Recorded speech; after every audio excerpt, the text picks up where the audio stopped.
Chapter 1351. Just one sentence from the Almighty. Bojio felt as though she had been tricked again. She really couldn't have a dark history, especially in front of the Almighty. Most importantly, this Almighty was her boyfriend. When they were about to alight, he reached out to pinch her face, his brows arched, giving off a gentle impression. Do you think you can escape by pretending to be asleep? Bojio opened her eyes, but before she could speak, he wrapped her up with his jacket. It would be perfect if the Almighty didn't dig up her dark history instead of taking care of her. They weren't heading back to the Chin family's house, but to her apartment. Grandfather Butler's expression darkened when he saw his young lord being carried back. But as a gentleman, he poured a cup of English black tea for his assistant. The assistant was stunned when he saw the old man in front of him. When did the Fu family hire such a butler? He thought he had a good aura, wearing a suit every day and helping Boss Chin settle all matters. If he claimed to be the second best assistant, no one would dare to do so. But this person in front of him wasn't just wearing a suit. More importantly, his clothes were spotless. Even the way he looked at his pocket watch was perfect. From the tea set to the pastry in his mouth, it was so exquisite that it shocked him. Such a beautiful thing definitely wouldn't taste good. With this thought in mind, the assistant placed a piece of pastry into his mouth casually. As a young man, he had been fed dog food for an entire day. Shouldn't he eat something to fill his stomach? How could it taste so good? The assistant's eyes widened in that instant. Looking at Grandpa Butler, who had been extremely elegant from the beginning to the end, he suddenly felt like he had lost. No wonder Boss Chin didn't bring Miss Jo back. The assistant wasn't aware of the other reason. Chin Mo knew that with Grandfather Butler's medical skills, it would definitely be good for her. Bojio was lying on the bed, accepting the Almighty's water. She was about to do something to distract the Almighty. It was better not to talk about how he had wooed her.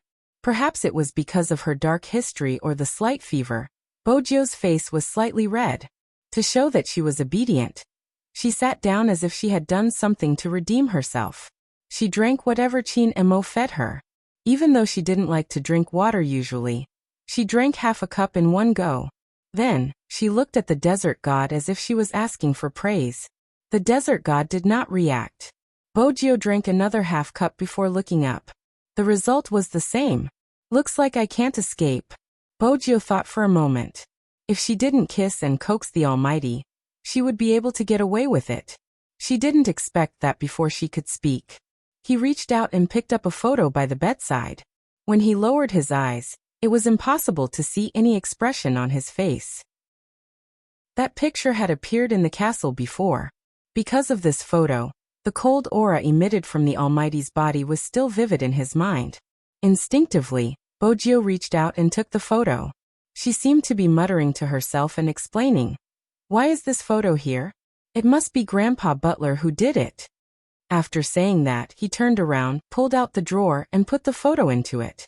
Now that the Almighty had gotten rid of the hypnosis, he should be rather weak. She would tell him about the photo after he calmed down.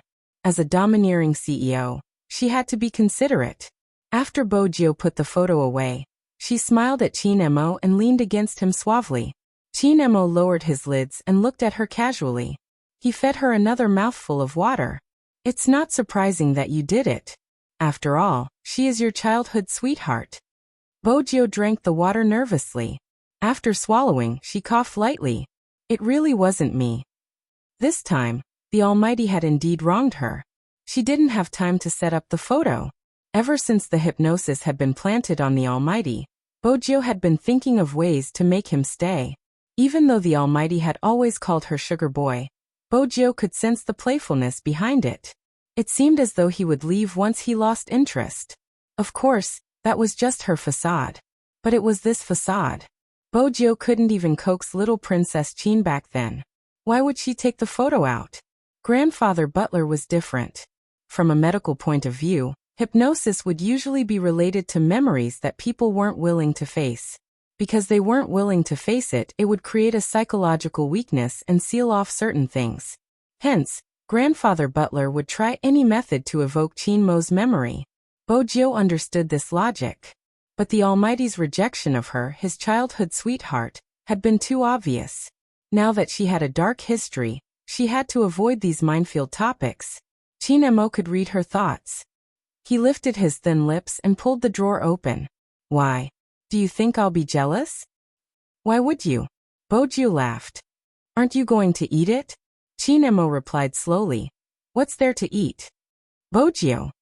No matter how she thought about it, he didn't mean it. It was probably another trap. Bojiu didn't want to fall for it. She wanted to create a topic to trap the Almighty. She pushed the drawer back. Brother Mo, after what you said, I thought about it. I agree that my childhood sweetheart is a little scheming. For example, he never allowed me to play with others. Now that I think about it, he might have been jealous. I was young back then and didn't understand at all. After she was done, she waited for the Almighty to agree with her point of view. After all, according to the Almighty's personality, not only would he agree to it, he would also calmly advise her to stay away from such people and so on. But why was he so quiet? Bojiu watched as he peeled off the packaging, his fingers pausing. She arched a brow. She was about to eat. Why did the Almighty suddenly stop? Before she could figure it out, Chin Mo sat down. Chin Mo sat down, his thin lips slightly curved as he asked her. Do you want to eat? MMH. The Almighty was tempting her with his beauty again. Bojiu waited for him to feed her. Unexpectedly, the man smiled, raised his hand slightly, and threw the candy that was originally meant for her into the trash can beside him. Bojiu, since you're having a fever, eat less sweet things. Chin Mo arched a brow. He exuded an aura of abstinence. What he said sounded very reasonable. But he had fed her a lot of candy previously. Bojiu didn't know how she had offended him. She sat there in confusion. He turned and covered her with the blanket. His voice was calm. I heard that the purest feelings happen when you're young. Bojiu knew he was trying to knock her down. In the end, it was because of that photo. She replied immediately. What do you know when you were young? Chin Mo tapped her wrist. You don't want to talk about your childhood? Bojiu nodded. It was mainly because you would get jealous. Chin Mo chuckled. His slender and fair hand was still tapping her wrist. He seemed to respect her opinion. He pondered over it slowly. The light landed on his chin. Let's talk about how many people you have chased and how I fell in love with you at first sight. Bojiu. This wasn't even as good as the previous topic. Bojiu wilted. She leaned her head against Chin Mo's chest, her gaze wavering. Brother Mo, my head hurts. Do you think I'll believe you? Chin Mo smirked. Bojiu didn't reply. Even with the Almighty's words, he reached out to caress her head, his voice gentle and soothing. It was easy for her to relax. If it wasn't for another sentence. Aren't you going to bring the photo? Bojiu would have remained motionless. I'm not doing it anymore. It looks good. Why aren't you doing it? Chin Mo was nonchalant. When he felt the warmth from her body, he peeled another piece of candy. It's good to reminisce about the past at the right time. Bojiu didn't move. You said it so generously, I almost believed you. It's in the drawer. Bojiu felt that this was a battle of wits and bravery. She didn't relax at all. It was time to give her the candy. Unexpectedly, he smiled again. The same thing happened. This time, he didn't throw the candy into the bin. Instead, he ate it himself. Bojiu. Was it so hard to eat candy nowadays? Besides, he had clearly been feeding it to her. Chin Mo swept her a glance, his voice calm. Do you want to eat it? MMH, Bojiu replied. What if acting pitiful worked? Reality proved that acting pitiful wasn't a good thing in front of the Almighty. Chin Mo chuckled, pinching her face. Bear with it. Bojiu. Her awkwardness was definitely because of the photo. Bojiu's mind was a little empty from the heat. She didn't think about recovering her memory. After all, Chin Mo didn't seem to have any intention of telling her. He wanted her to come back on her own. And when he found out that the scheming boy he was talking about was him, that feeling was really. Chin Mo lowered his lids, pinching her face again to see how long it would take for her to come back to her senses. Bojiu didn't know why he was pinching her, but the warmth in his eyes was too strong. He treated her as though she was a treasure. His eyes were half-lidded, making him look abstinent and seductive. He specialized in attacking people's hearts. The only thing she couldn't do about was seduction. Her clear eyes would naturally stare straight at him. Qin Mo paused when he saw her. His gaze deepened and he bent down, intending to kiss the corner of her lips. Unexpectedly, he couldn't control himself. His fingers slid across her softness. He wanted to melt her into a puddle in his arms. Bojio felt dizzy from the kiss. Even a fever couldn't compare to the warmth the Almighty gave her. Even so, Qin Mo could feel her body temperature rising. His forehead was pressed against hers. Because of her lack of energy, her heart seemed to be tied into a knot. Her blood seemed to have stopped flowing. He hugged her and in the end, fed her a candy. He lowered his head and kissed her hair. "Tell me when you're thirsty." Bojio didn't think the Almighty was good at taking care of people in the past. But this time it was different. Actually, even though it was just a fever, it was quite troublesome. There was no taste in her mouth. She wanted to drink water and eat something sweet and sour at the same time. But it wasn't good to eat sweets all the time. Her throat couldn't take it. It wasn't easy to make a person with a fever comfortable. However, his eyes never left her. Whenever she moved, he would know what she was going to do. The candy was replaced by fruit, and he was the one who fed her the whole time. She didn't even need to go to the washroom. Bojio's hands were weak, but she didn't need the drip anymore. He didn't listen to her. He bent down and carried her into the washroom. He even helped her untie the belt of her pajamas. The back of the Almighty's hands was very white. His fingertips seemed to be glowing. It was a sign of his temperament. When he brushed past her, Bojio always felt that it was strange for his hands to untie her pants. But from this angle he didn't seem to mind at all. "Call me when you're done." It was probably because he was taking care of her meticulously. Under the Almighty's supervision, Bojio drank many cups of water in one go. At around 10 p.m., Bojio's body temperature had returned to normal. She closed her eyes and fell asleep in his arms. Unlike her, Qin Mo didn't sleep. He hugged her with one hand and used the other to check her temperature from time to time.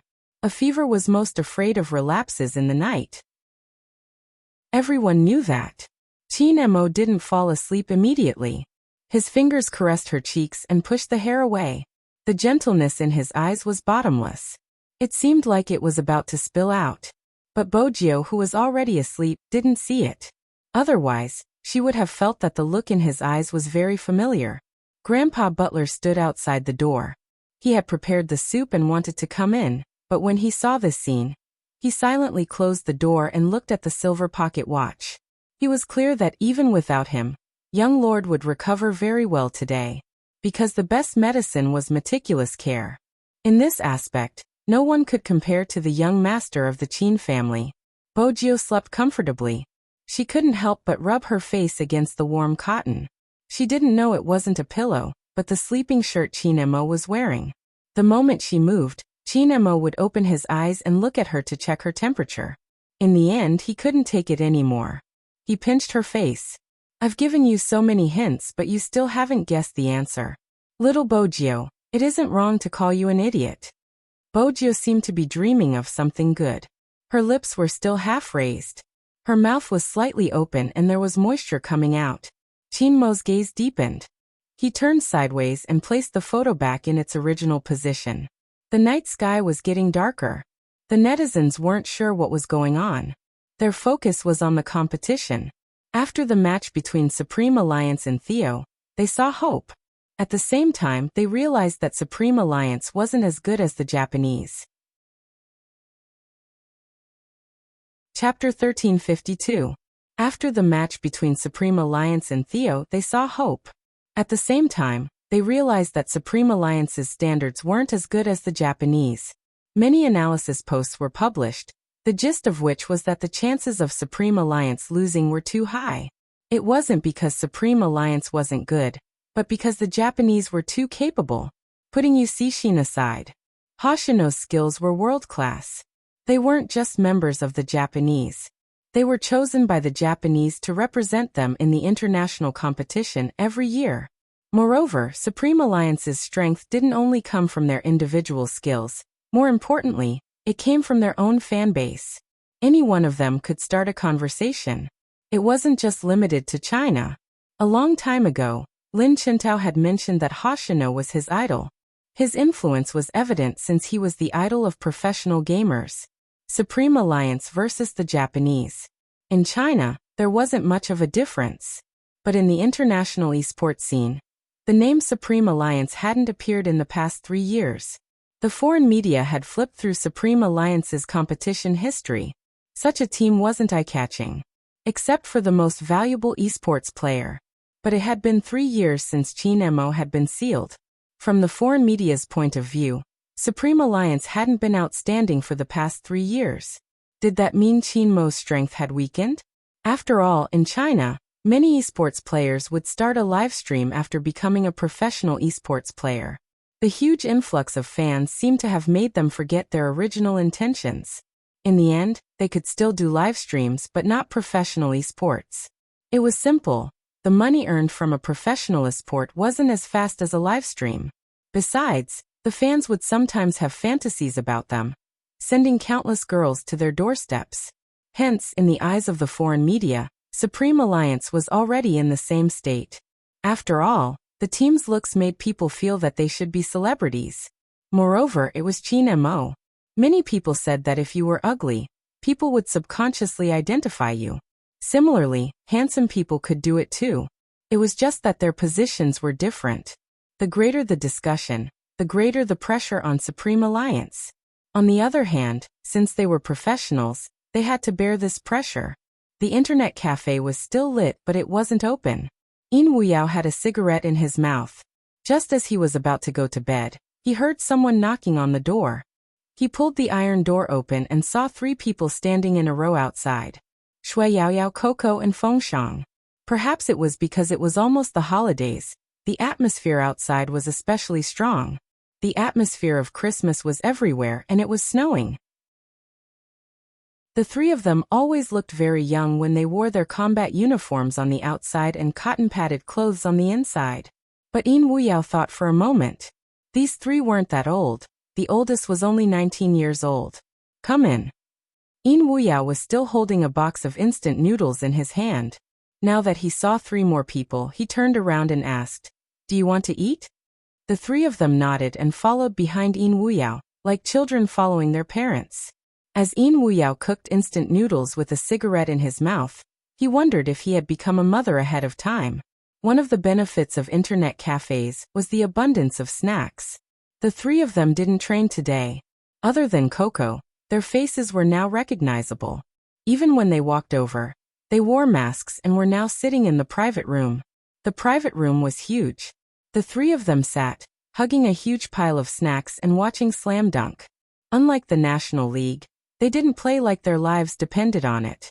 They didn't watch the Japanese's tactics. There were so many classic images of the Japanese, they could imagine it even with their eyes closed. If there was a god in every field, the Japanese were undoubtedly the god of esports. Logic told them that they should relax and face the competition the next day. But they couldn't sleep, tossing and turning. It seemed like there were times when one would have such a feeling. When you were an ordinary person, you wanted to live a little more. When you weren't ordinary anymore, you could walk on the streets and see people discussing the holidays as they pleased. But when you could only wear a mask and walk through the dazzling array of shops, you would always be envious of others. The loneliness in your heart didn't seem to have found peace. Even the uneasiness wasn't something anyone could understand. Because they could feel their standards dropping, they couldn't help but walk here. Coco had thought that he would be alone, but the moment he turned the corner, he saw little Stutterer tying his shoelaces and Yao Yao waving at them. They didn't plan to meet each other, it was just a chance encounter. It seemed like everyone was the same. Only then could they feel at ease. They knew what they were afraid of. They were afraid that they would lose the competition when their captain wasn't around. They were afraid that they would drag the entire team down because of their poor positioning. They didn't need anyone to tell them. They were clear about these problems. They were even afraid of these things, worried about them. After all, Little Spade had been in a bad state after the competition. Even now, her phone hadn't been switched on. The discussions online continued. They couldn't satisfy everyone. Even if they were sick, there would still be people who would find fault with them. Yin Wuyao had been in the industry for a long time. He knew what they were thinking when he came out with the noodles. He used his chopsticks to knock on the side of the pot. Bring the bowls. Why does the noodles feel a little hard? Coco was the first to eat. Feng Shang took a sip of the soup. There's something to eat. That's good enough. He accepted the explanation. In Wuyao was a rough uncle. He usually boiled his noodles, but when he saw the three of them, he turned on the fire. He arched a brow and took a bite. Realizing that it wasn't delicious yet, he stopped eating. He lit a cigarette and put it in his mouth, smiling faintly. I say, I'm an old man. I don't worry so much. You guys are so young. Why are you thinking so much? Even if you lose, you will still have a chance in the future. Coco paused, not saying a word. In Wuyao patted his shoulder. Don't give yourself too much pressure. We'll talk about it tomorrow. Don't worry about making mistakes. These things are normal in the competition. It wasn't clear if In Wuyao's words were effective or if it was because of the hunger. It was easier to resist. After finishing the noodles, the three of them found their own beds and sofas, lying down and falling asleep. In Wuyao glanced at it and brought 2 blankets over without batting an eyelid. One covered Coco and Feng Shang, while the other covered Shui Yaoyao. Then he turned his head, turning off the lights in the room. In the darkness, he didn't go to sleep. Instead, he turned his head and lit another cigarette. Then he took out his phone, sending Feng Yi a message. They're all asleep. They've thought it through now, but I don't know what will happen tomorrow. When Feng Yi saw the message, he raised his hand and loosened the collar of his shirt. He lifted his head and looked at the city lights outside the window. That's right. What should I do tomorrow? He wasn't the only one thinking about this. With both hands in his pockets, Lin Feng, who was wearing a long black down jacket, was also thinking about this question after walking 3 streets. He was probably so focused that he didn't even notice the glass door in front of him. With a loud bang, he crashed into it. Lin Feng said in pain, "Ah." The most awkward thing wasn't being seen by strangers. It was being seen by the people he was most familiar with. It was accompanied by light laughter from the girls. What else could Lin Feng do?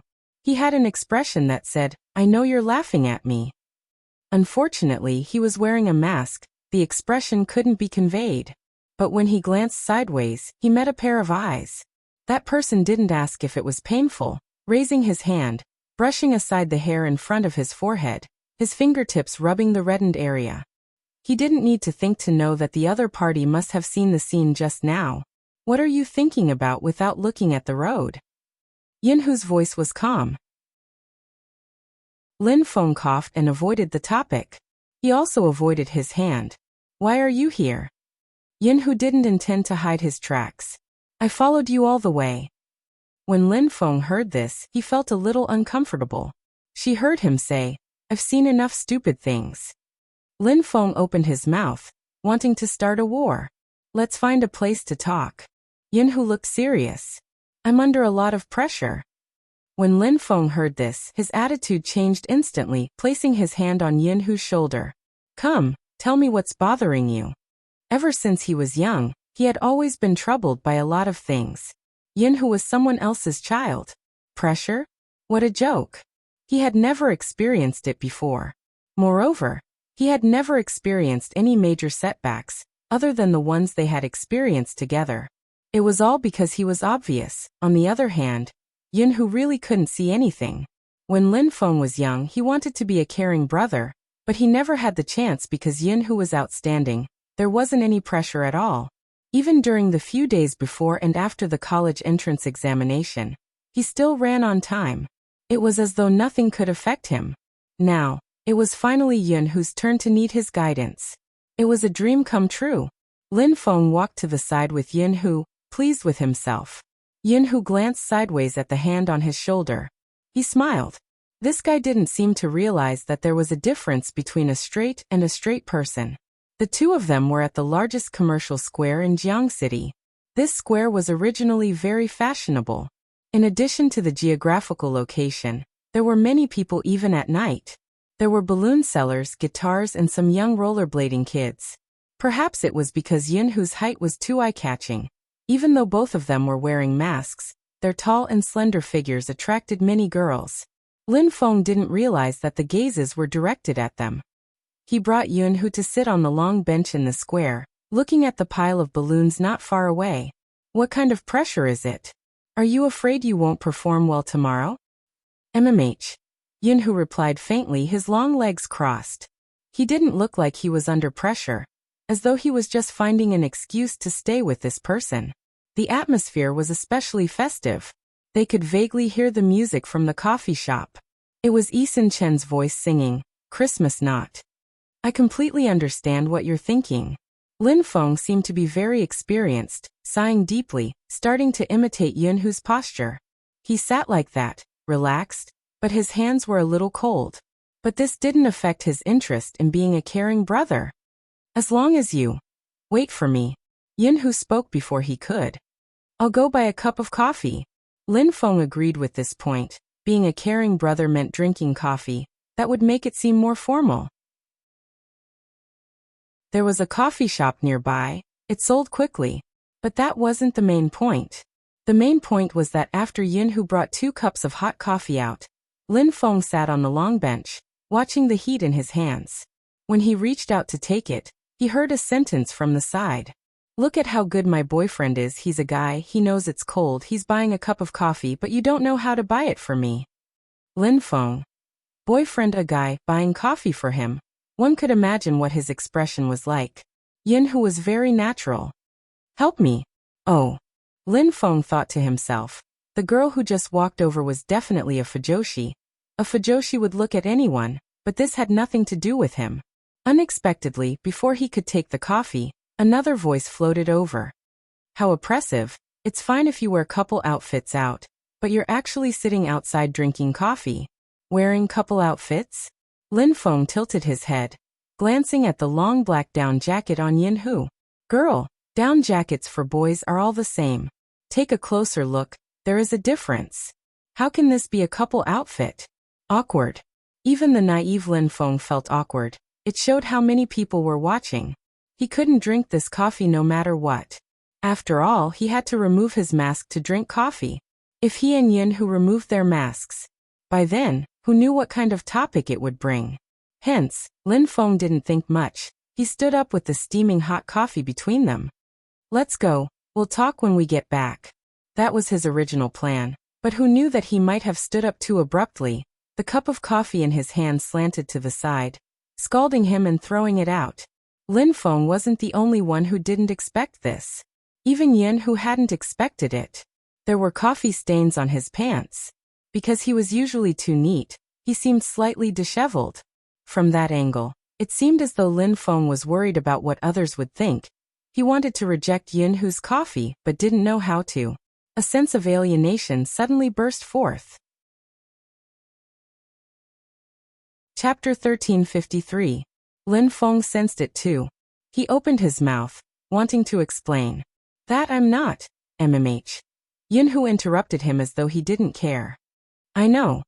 Lin Feng watched the back view in front of him. Do you want to wipe your pants first? I'll wash it when I get home. Yunhu held onto the coffee cup, his eyes half-lidded, seemingly nonchalant. Lin Feng felt that his brain wasn't working properly. He could indeed wash it when he got home. I'll call a cab. Lin Feng wanted to make it up to him, but he didn't expect that there wouldn't be any cabs nearby, probably due to the festival. The taxi queues in front of the commercial plaza were also in short supply. Yunhu stood there and could clearly see the steam rising from the coffee cup. He tilted his head to look at the person beside him who was still tapping on his phone. The snowflakes fell on his fingers, melting bit by bit. It was cold just looking at him. Yunhu paused, taking a step forward, passing the coffee cup in his hand over. It'll be quick, Lin Feng didn't understand. What did he mean? But this time he held it firmly, not spilling it out. Yunhu took out his phone. I'll call a cab, hold the cup, it can warm your hands.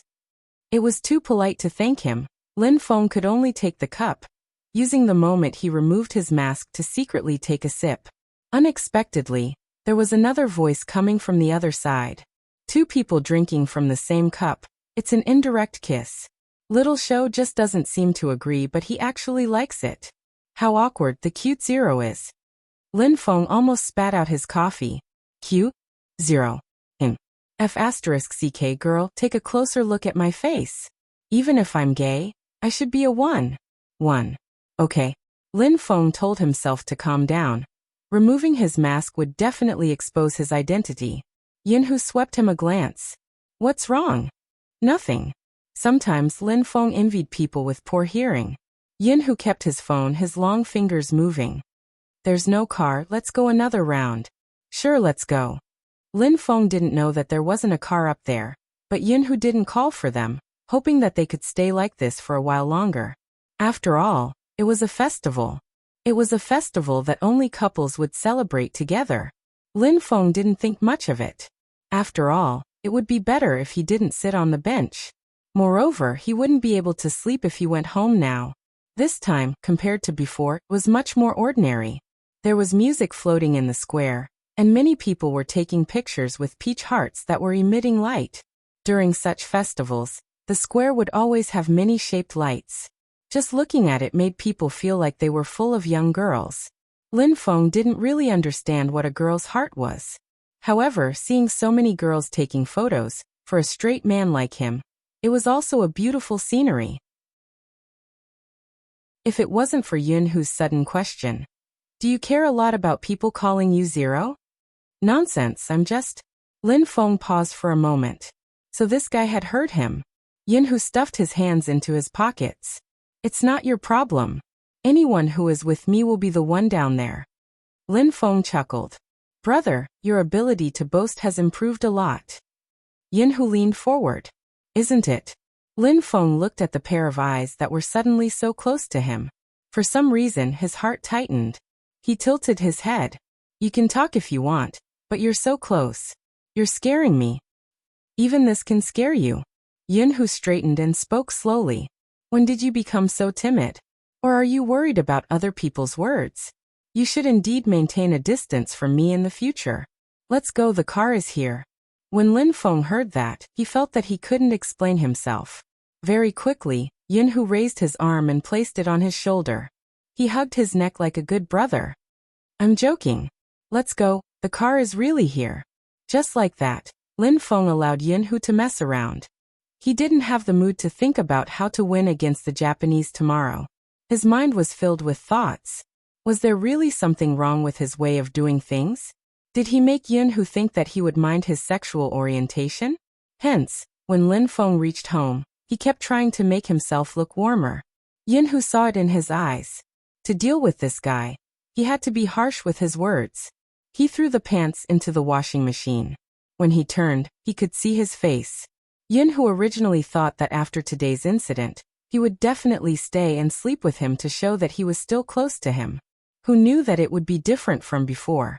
When he saw him walk out, he placed the cup in his hand down. It's getting late. Sleep early. You don't have to be so stressed. You played so well. I should be the one feeling stressed. All right, I'm going to sleep. Lin Feng stretched as he spoke. See you tomorrow. You. Yunhu almost blurted out. Were you sleeping here? When he saw Lin Feng looking at him in confusion, he changed his tone. Remember to pick up everything. Don't forget the wrist guard. I know. Lin Feng waved his hand as he walked out. When the door closed, Yunhu could still hear his mother's voice. Yunhu could vaguely hear his mother's voice.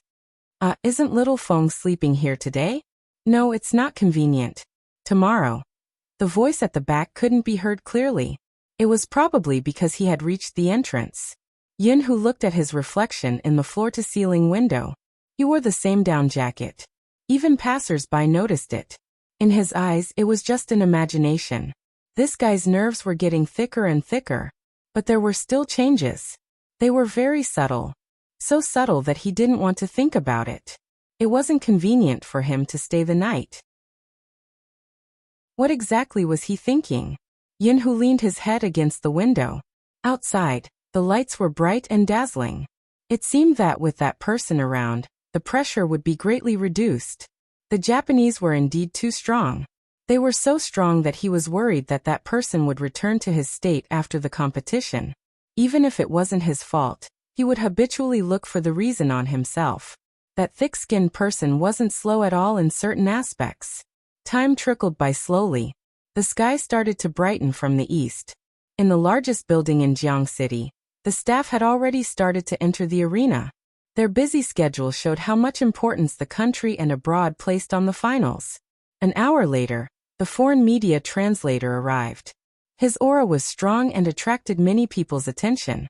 The Chinese side had been guessing what could have attracted so many foreign media from so many places. They wanted to interview them. The media was good with their words. Of course, they wouldn't express that they didn't care about Supreme Alliance. They just smiled. Everyone knows the Japanese's ability. Their competition will definitely be exciting. I believe the others are here for the same reason. It sounded tactful, but upon closer inspection, it couldn't be more direct. They hadn't mentioned Supreme Alliance throughout. They would only speak when asked. Supreme Alliance, I haven't seen their competition, but since they are representing China, they should be great. It was a perfunctory response from adults. It was obvious from their expressions that they hadn't even heard of Supreme Alliance. Of course, some of the media had done some research before, but that was all. There weren't many who were interested in Supreme Alliance. When they were asked, "Which team do you think will win?" they laughed. I think the answer is obvious. Anyone who can compete with Hoshino and Yu Cixin will learn a lot from this competition. Perhaps Supreme Alliance is strong, but these two international players are hard to surpass. With them, the Japanese will definitely win. The words weren't pleasant to hear, but it was undeniable that they were objective. Hoshino and Yu Cixin. These two names were sought after by many esports fans regardless of their nationality. They were idols for many people. Hence, it would be difficult for Supreme Alliance to win. After all, the competition between Xiangnan and the Japanese was still fresh in their minds. That year, Yu Cixin hadn't even participated in the Asian Cup. Just Hoshino alone was enough to defeat the Xiangnan team. During the National League, Supreme Alliance and Xiangnan had been evenly matched. It had been difficult for them to even win. With such a comparison, the difference was obvious. Moreover, Supreme Alliance was lacking Qin Mo. The netizens were also complaining. It seemed like some people were indeed like that. Whenever there was a domestic competition with an overseas team, they would always feel that the overseas team was better. There were also some who didn't know anything and started scolding. For example, "Don't come to our competition if you are so capable." Some even said, "If Supreme Alliance doesn't win, it will be a disgrace to the Chinese." It was easy to say, but these people didn't seem to consider that no one had the responsibility to win. Fortunately, all the players had disconnected from the internet. When she picked up her phone, it wasn't because she didn't want to look, but because she knew it would only worsen her mood. Indeed, there were many supporters. There were many heartwarming words too, but with the competition ahead, there was a formless pressure. Hence, even though she had been burning for an entire night, there was still a string called time hanging in her heart. She opened her eyes before it was 8 p.m. Once she realized where she was, she glanced up and saw the handsome face inches away from her. It was probably because he had to take care of her last night that he didn't even take off his jacket. His black trench coat was half open, and the fur around the collar was stuck to the pillow. Her face was right on his chest, and she could see the sunlight shining on the bridge of his nose. Perhaps because the halo was too strong, even his eyelashes were a shade darker than before. Like a crow's wings, they cast a soft shadow on his elegant and handsome face, making him look especially clean. Bojio wanted to get up, but the moment she moved, he woke up. Chapter 1354. Perhaps because the halo was too strong, even his eyelashes were a shade darker than before. Like a crow's wings, they cast a soft shadow on his elegant and handsome face, making him look especially clean. Bojio wanted to get up, but the moment she moved, he woke up. He frowned slightly. The Almighty had always been in a bad mood when he woke up, but he didn't seem to be in a bad mood today. Instead, he grabbed her wrist with one hand and pulled her closer to him, pressing his forehead against hers. His long eyelashes were right in front of him, measuring her body temperature in the most primitive way. Satisfied, he relaxed his brows, his voice still carrying the laziness of a person who had just woken up. "You're recovering well." When he said this, his breath landed on her face, even the tip of their noses touching. His heart inexplicably skipped a beat. She wanted to kiss him, but he didn't let her. He arched a brow, avoiding her. Trying to do something naughty again? A good morning kiss. Bojio replied innocently. Chinemo smiled. I don't need it. Bojio. Was dating the Almighty so unromantic? Indeed, it wasn't romantic at all. The moment she opened her eyes, he brought her a cup of medicine. Bojio didn't like medicine, so she poured half of it. The awkward thing was that the Almighty, who had just finished washing up, caught her in the act. Seems like you have a problem with the medicine I brewed for you. Chin-mo said nonchalantly. There's a competition later, and after drinking the medicine, you'll feel sleepy. Bojio replied righteously. I'll feel sleepy when I have a fever, Chin-mo replied, tapping the bottom of her cup with his finger. The Almighty had this aura. If you didn't listen to him, it would seem like you were being unreasonable. Bojio tilted her head up and finished the rest of the cup. The root wasn't bitter, but she couldn't stand the taste. She wanted to rinse her mouth. The moment she placed the cup down, he leaned over and kissed the corner of her lips.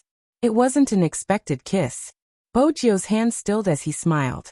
Not bad, you're a good girl. That was. Little Bojio lifted her thin lips after being praised. She couldn't suppress her happiness. However, for some reason, there was an indescribable sense of familiarity. Even as she brushed her teeth, she couldn't help but feel confused. Because they were going to the competition, their clothes were very simple. The black and white uniform wasn't complicated, but when Bojio wore it, there was an indescribable tension. Today, she was not wearing a dress. Because everything that needed to be proven had already been proven. He looked like a handsome young man who had walked out of a manga. The black diamond earring on his left ear was sparkling. When she walked out, she saw that person standing in front of the dressing mirror, tilting his head to tidy up his sleeves. His slender and fair fingers were beautiful. It was as if just this action alone could remind her of the way he played games. Time and time again, he amazed everyone and created impossible records again and again. The Almighty's skin was really good. The white porcelain always gave people a cold feeling that was difficult to approach. Abstinence's aura had never weakened since he put on the battle uniform. Behind him, the word Supreme Alliance floated. It was just like the first time they met, when he stood at the highest point. That was right, Bojio told herself. Chapter 1355. At 10 in the morning, before the ticketing started, there was already a huge crowd at the venue. The atmosphere at the venue could be described as a boiling cauldron of voices. There weren't just domestic fans, there were also some who flew over from other places just to watch the Asian Cup. The media held their topics and cameras, interviewing everywhere. The scene was so lively that even security personnel were deployed. The subway entrance at that station had been blocked to the point where not even a drop of water could trickle through. Everyone had an indescribable excitement on their faces. The organizers had even invited famous cosplayers and CVs in the industry. Everyone had seen cosplayers cosplaying Almighties before, but it was the first time the fans had seen Almighties dubbing in the game. The benefits of the Asian Cup finals were simply too good to be true.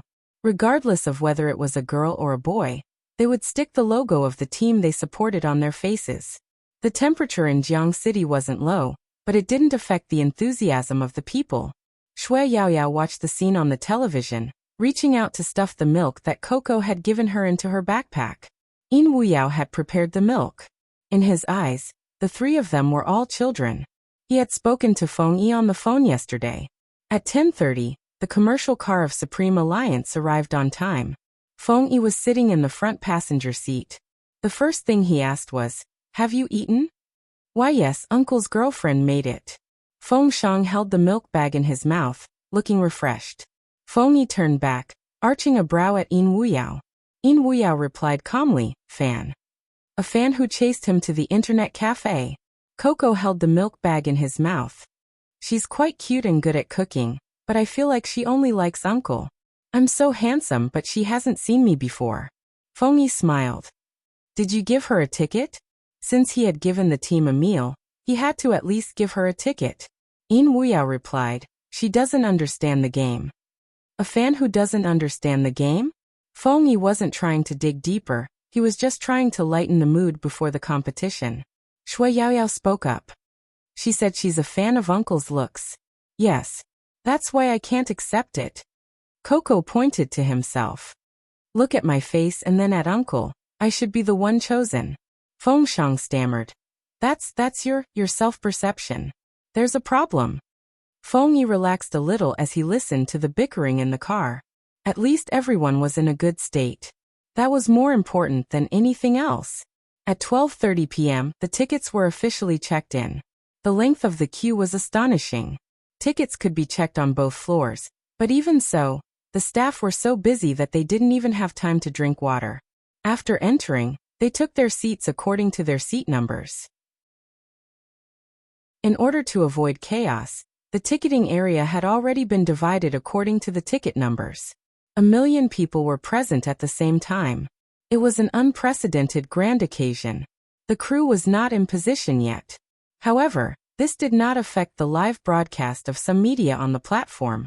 Anything that happened at the scene could become a hot topic on a certain blog. The esports channel of a certain live streaming app even did a big follow-up report. The host was a streamer with a huge following. The competition is about to start. The Asian Cup is held every year, but this year's competition is especially popular.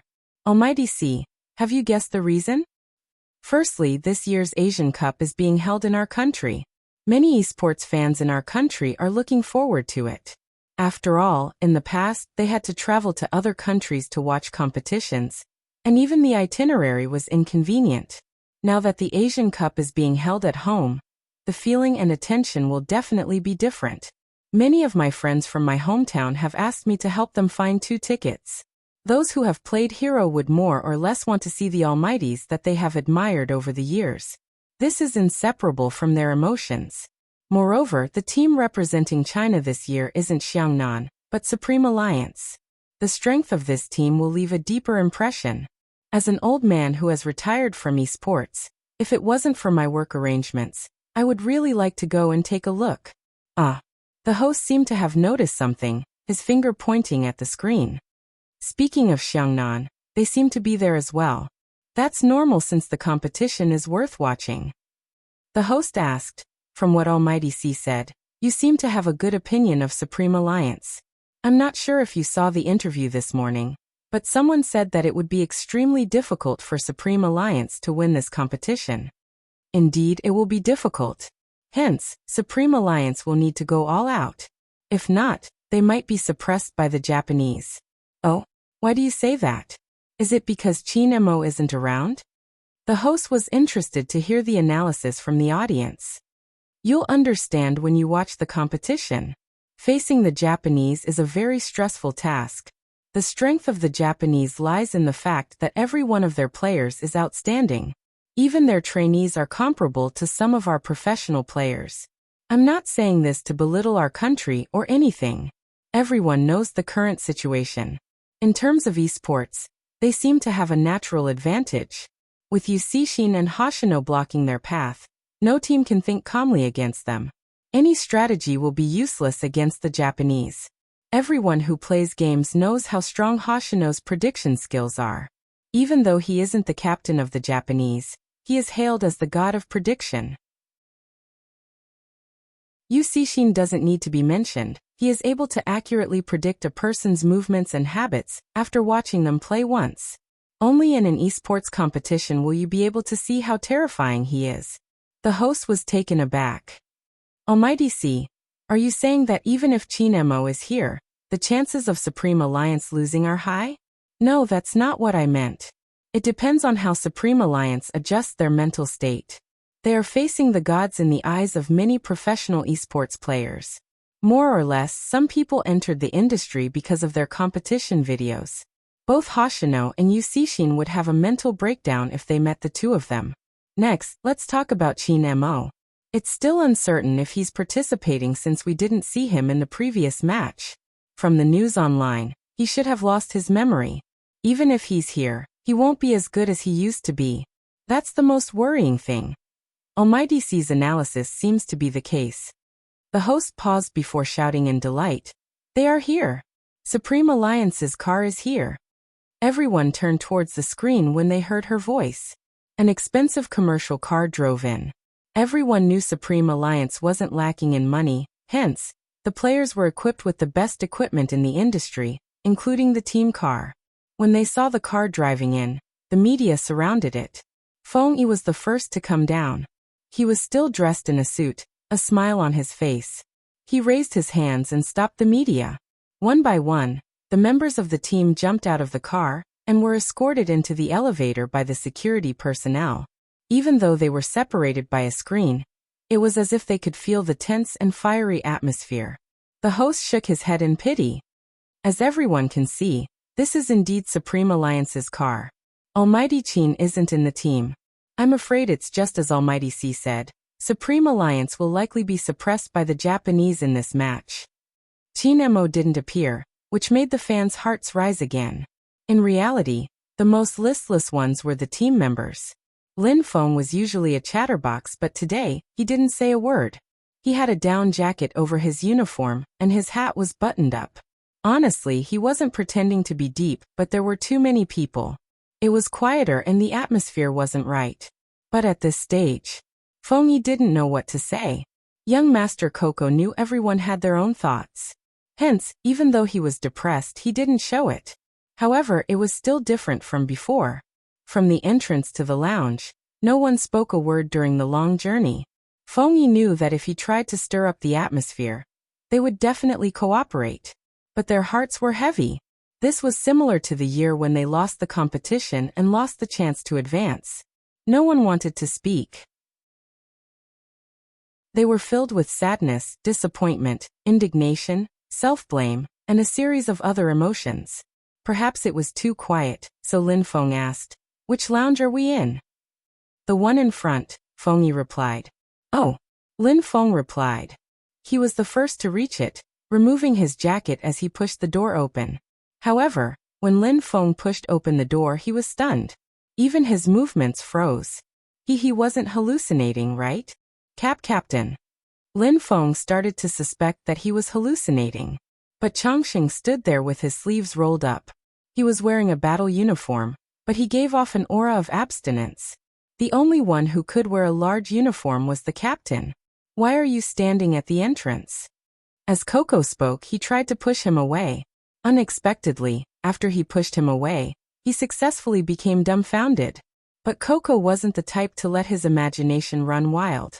He shouted for Captain while pouncing towards Qin Mo. Bojo reached out to push him away, a smile on her face. "Coco, even if you are a guy, please maintain a suitable distance from my boyfriend. Don't pounce on him so easily." Of course, she was the only one who could pounce on the Almighty. After Coco was pushed away, he wasn't upset. Instead, he smiled happily, showing his 2 canine teeth. "I knew Little Spade was the best. You are handsome and reliable. Bringing Captain back is a small matter. How could it be difficult for you? MH, it's good that you understand. You don't have to say it out loud even though I like it." This was the reply of someone who had never known humility. Shui Yaoyao and Yin Wuyao, who were still standing at the entrance, couldn't help but laugh. Rao Rong's eyes lit up. He turned towards Qin Mo. Even if he had lost his memory, he should be the one to end the match. Lin Feng paused for a moment before bursting into laughter. His first reaction was to hug Little Spade's neck and caress her head. Of course. This idea, he was just thinking about it. Because just as he raised his hand, preparing to place it on Little Spade's shoulder, the captain's emotionless gaze landed on his face, giving off a strong sense of oppression. Lin Feng's scalp went numb. He immediately retracted his hand. "Just pretend that nothing had happened. It's good that you're here." Feng Yi walked in. At this moment, the smile on his face was real. He had already prepared himself for Little Spade's absence. Unexpectedly, Little Spade wasn't the only one who came. Even young Master Qin was back. At this moment, the rock in Feng Yi's heart finally fell. After all these years, all he owed was a match like this. Because there were other people in the team, he had to consider them every time. They were supposed to be famous in international competitions, but because of the team itself, they couldn't compete at a bigger venue. If they were really implicated, in reality, It was Supreme Alliance that implicated Qin Mo. They weren't like Xiangnan. They didn't have a lot of reserve strength to use. In fact, they didn't even have the right conditions. If he had gone to Xiangnan, his godlike operation would have been known to the world. Supreme Alliance was too new and they couldn't find good players. As a result, there weren't many people who could match up with Qin Mo. He was the MVP in every match, be it against the wind or with the wind. But in the end, Supreme Alliance didn't even have the qualifications to leave the fortress. This was the portrayal of Supreme Alliance in the past. As for those with the highest points, because their teams didn't advance, they all disappeared. Even so, when all the big teams came to poach him, he didn't leave. From an assassin who came and went without a trace, he became a team control who stood under the tower. These were all sacrifices he made for Supreme Alliance. Fortunately, it was different this year. Once again, Feng Yi was thankful for Little Spade's existence. She didn't just find young Master Qin, but also the game. Perhaps others couldn't tell. He knew the sacrifices Qin Mo made and understood the best. After Little Spade appeared, he was really happy when he played the game again. Because he didn't have to worry about anything, he could use the character he was best at to compete. It was just like the first time he met him. Feng Yi believed that even without his memories, he could still amaze the audience. Lin Feng didn't think too much, he just wanted to ask one thing. Little Spade, are you okay? He left in that state yesterday and couldn't be contacted. Of course he was worried. He hadn't expected to be fed dog food. My body. I'm fine. I had a fever last night and Brother Mo took care of me the whole night, using his forehead to test my temperature. I don't think you can enjoy such gentleness. Chapter 1356. F***ck. Why did he have to ask such a question? Lin Feng's lips twitched. He didn't feel like speaking anymore. It had been because of his sadness previously, but now, it was because of his pain. In the future, she would capture all the people who flaunted their affection in the game and confiscate their assets. Bojiu didn't think so. When she had been in the military, she hadn't even had anyone to flaunt their affection for. Now that she finally had someone, she had to talk to her best friend Lin Feng. Lin Feng asked, "Wait a minute, what did you say I was? Best friend?" "What?" Bojiu arched a brow. Lin Feng's face was fierce. "I'm a man and you want me to be your best friend? Yao Yao is your best friend. Go talk to Yao Yao. It's not the same." Bojiu replied slowly, "It's fun to talk to you. Doesn't your Zero like it?" Another critical hit after the previous night. Zero. Zero? Him. F***ck. Is there a Zero like me? Little Spade, tell me, are you looking for a fight? That had been the Supreme Alliance's state in the past. But Lin Feng realized that a certain someone's skin was getting thicker by the day. How dare she call him a Zero? That was intolerable. "Come, let's fight." Bojiu smiled, reaching out to pull him over. Her face was devilishly handsome. "Anyway, I have the Almighty to help me. You can find someone to help you if you can." Lin Feng choked, grabbing his hair. "After all this, you still want to flaunt your affection. Why should I fall for your tricks?" Why?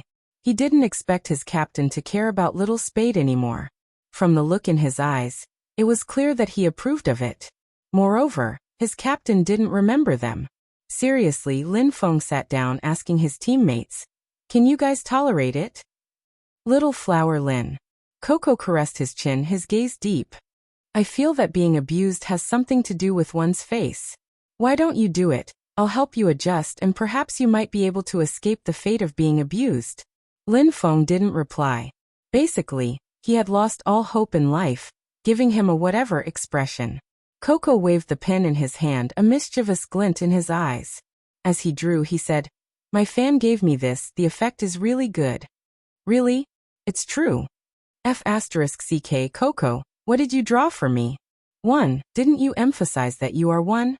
Lin Feng wanted to wipe it off, but he realized that it really couldn't be wiped off. Yin Hu reached out to stop him. "It looks good." The person in the mirror had a 1 drawn on the side of his face, at the corner of his eyes, making him look much younger. The atmosphere in the lounge was so relaxed that no matter what they were going to face next, They had nothing to fear. Rao Rong stood at the side, watching the scene with a slight smile.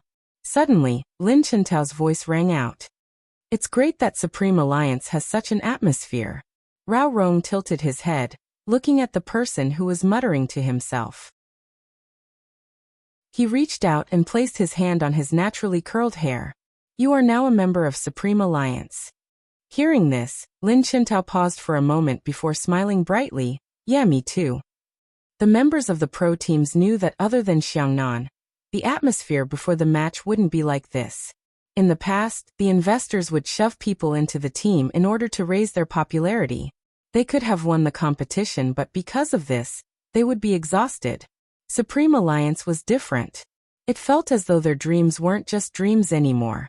He wanted to prove himself in the profession he loved. At the very least, he wanted his parents to know he wasn't any worse than those who worked. His profession could also be respected by others. Perhaps he could understand why Almighty Ian had joined this team after his retirement. Because here he had found the drive he had when he had first entered the industry. He wanted to wear the national flag with his teammates and stand on the champion's seat. That day had finally come. There wasn't a single person present who didn't think so. In the past year, they had been chased after, liked, spread rumors, tarnished beyond recognition, becoming a memory etched in many people's minds. Their abilities would be revealed in today's competition. Perhaps because the atmosphere was too harmonious, Qin Mo didn't seem to have any intentions of mentioning it. Hence, apart from Bo Jiu, no one in the team knew that Qin Mo had recovered his memory, much less the shoutcasters. 1:45 p.m. There were 15 minutes left before the competition officially started. At the scene, every staff member in charge of broadcasting was checking the equipment in their hands in order to avoid any problems during the live broadcast. The three hosts, 2 men and 1 woman, stood on the stage, facing the script. Time trickled by. Therefore, the esports fans who came to watch the competition were already seated. The audience outside had been cleared. 10 minutes ago, the ticketing could no longer be checked. The atmosphere was unimaginable. 1:55 p.m. The various online gaming channels were flooded with red. After the stage control and director checked their watches, they gestured to the backstage. Voices rang out from the resting rooms of both teams. Although the language was different, the meaning was similar. He reminded all the teams that there were less than 5 minutes left before the start of the match, and asked all the teams to get into position. When the voice rang out, Lin Feng was still pointing at the number 1 on his face, asking Yun Hu if he should attack. After hearing this broadcast, everyone's expression changed in an instant. It was replaced with unprecedented seriousness. That's right, seriousness. Even Feng Shang seemed to have grown up, his features clear and distinct. Yin Wuyao paused in the act of lighting his cigarette. Rao Rong put on the wrist guard on his right hand. Bo Jiu stuffed a hand into her pocket, the corners of her lips curved upwards, clearly showing off. Just like her most commonly used hero. The devilish handsomeness that swept away everything. Qin Mo reached out to close the cabinet, turning around. His voice was calm, but it seemed to be able to shake the entire venue. Are you ready? Lin Feng's eyes were filled with shock. It was too familiar.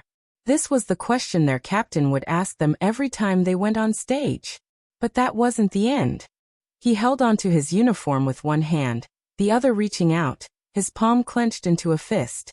His gaze was deep, as though it could reflect everything that had happened over the years. The first time he had represented Supreme Alliance in battle. He had come this far from being a newbie. The year he had lost, he had leaned against the wall, not saying a word. Did he remember all of that? Lin Feng's eyes reddened, stretching his hand out.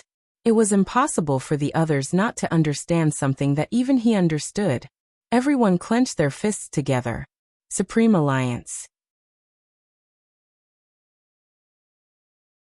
Chapter 1357. Swoosh. The screen opened. The director signaled for the last time. The 3 presenters glanced towards the camera. 1:58 p.m. The final countdown to the online video. Words streaked across the screen. Words written by countless fans for Supreme Alliance. Some said that this group of people had all the craziness of their youth. The black coffee they had shared with their brothers. the instant noodles they had eaten together, the unforgettable first love. Even more so, the best appearance of our youth. 2018 Esports Asian Cup. There was a loud bang. Flames surged. The appearance of the presenter signified the start of the competition. Hello everyone, we meet again. I believe everyone is anxious. We are just like you, not knowing what kind of exciting competition we will be watching. Let me reiterate, this is the finals of the 2018 Esports Asian Cup. Don't change the channel, the players you want to see will be appearing soon. Come, let's start the countdown. 10, 9, 8, 7, 6, 1, 0. Let's welcome the first team, the Japanese. Swoosh. All the lights were focused on a single point. At the large entrance on the left, those people seemed to have walked out from the halo. It wasn't baseless to say that the Japanese were strong. Just like their aura, it was as if they were formed by nature. Yu Cixin still had long, silky black hair, but it didn't seem feminine. Instead, after he wore the tailored uniform, there was a sharpness that couldn't be ignored, just like the smile hanging on his lips. His dark aura was thick, it wasn't something to be trifled with. Hoshino stood beside him. It was obvious he was different today, his black hair tied up with a hairband, his brows like the first snow of winter, revealing his original aura. The doll-faced man stood behind, the entire lineup drawn out. Even though it wasn't their home game, the cheers for Hoshino and Yu Cixin didn't diminish. Some even stood up in agitation. It was purely out of love. On the screens, the information of every member of the Japanese team was displayed. It was enough to make the blood boil. It was because of this that people wanted to see Supreme Alliance come out. The fans clutched the support sticks in their hands so tightly they couldn't even imagine it. In that group of people, there was an auntie who didn't seem to understand what esports was. She was dressed very beautifully today, just like when she had appeared in court for her daughter. However, at that time, the light in her eyes was almost extinguished. The injustices. Who could really empathize with her? When she was in so much pain that she even wanted to end her own life, some people were still asking her to talk about her morals. She got through the darkness that she thought she would never get out of, rather than saying that he had gained power. Or rather, when she saw the child, she felt that there was still light. Now she was sitting here, watching that group of people compete. His heart was warm, and so were his eyes. There were some things that she did not understand, but she understood those emotions. The young lady beside her held onto her hand and pointed. Auntie, Big Spade will be coming out from that place in a while. I wonder what she will be wearing today and if she will be wearing a dress. She wore a dress yesterday, commanding the entire battle. Her godly predictions emptied my blood. If she wears a dress today, the guys sitting next to us will definitely go crazy. Me too. I brought a Polaroid so I could take a photo of her for my friends. Regardless of what she wears, I like it. As the young lady spoke, she would laugh with her friends. Previously, they had been worried that she wouldn't understand, which was why they had sat on either side of her. Even when they had entered the stadium, they had helped her, even pointing at their own fan attire.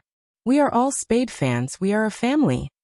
Who was the one that said that the more darkness one experienced, the more warmth one would understand?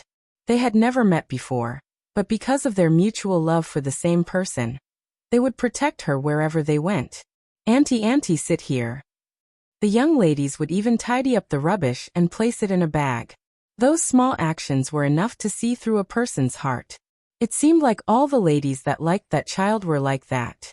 With that thought, she smiled. That should be the case, after all, they were that child's fans. Alright, almighties from the Japanese, we are done with the introductions. Now let's welcome our second team, Supreme Alliance. The moment the two words Supreme Alliance came out, countless people felt as if their hearts were being squeezed, and all their gazes were looking in the same direction. At the place where the lights were concentrated, figures could be vaguely seen walking out.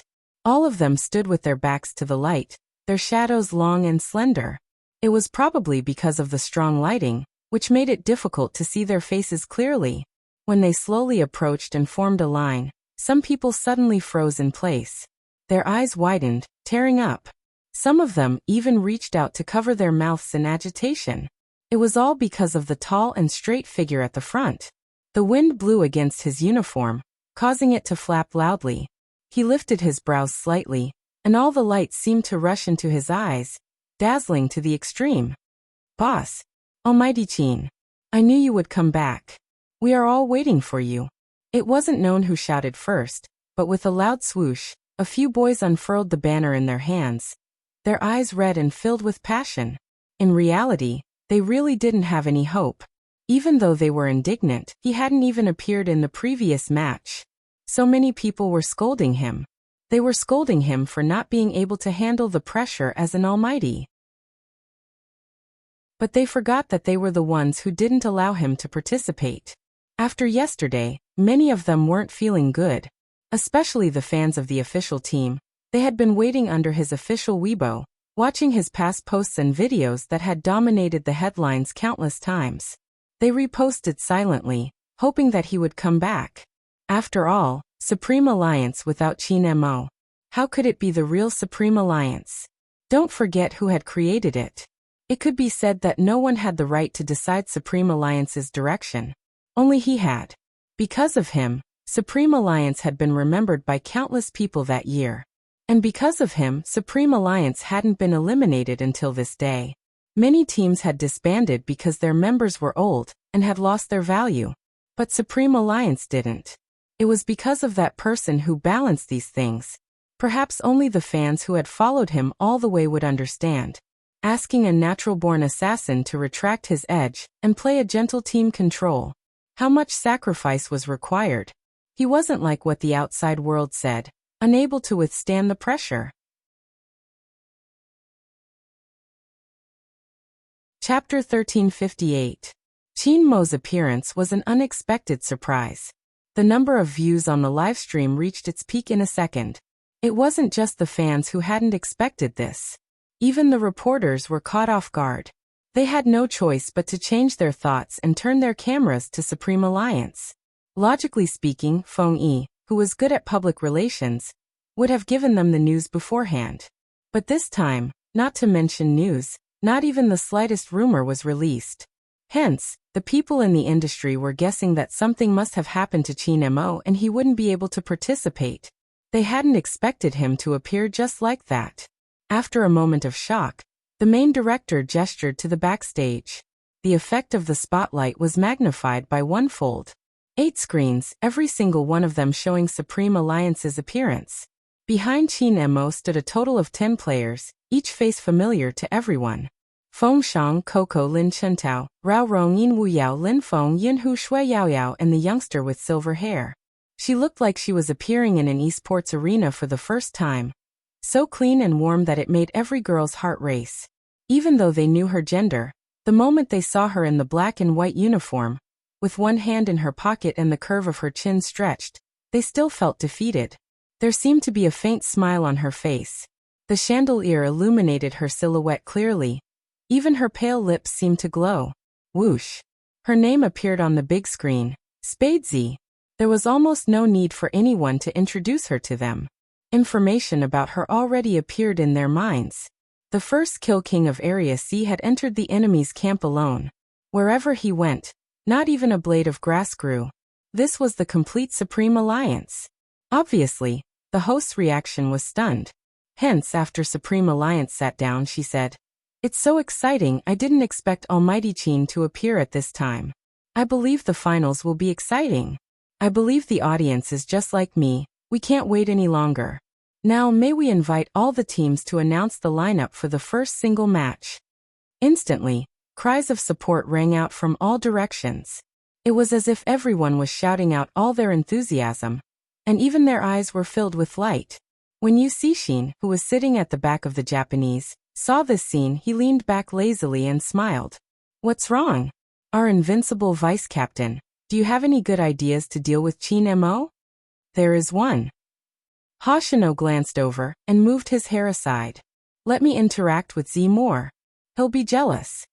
Yu Cixin narrowed his eyes. "It's a good idea, but I don't like it. Leave Qin Mo to me, what do you think?" "How long have you been waiting for this match?"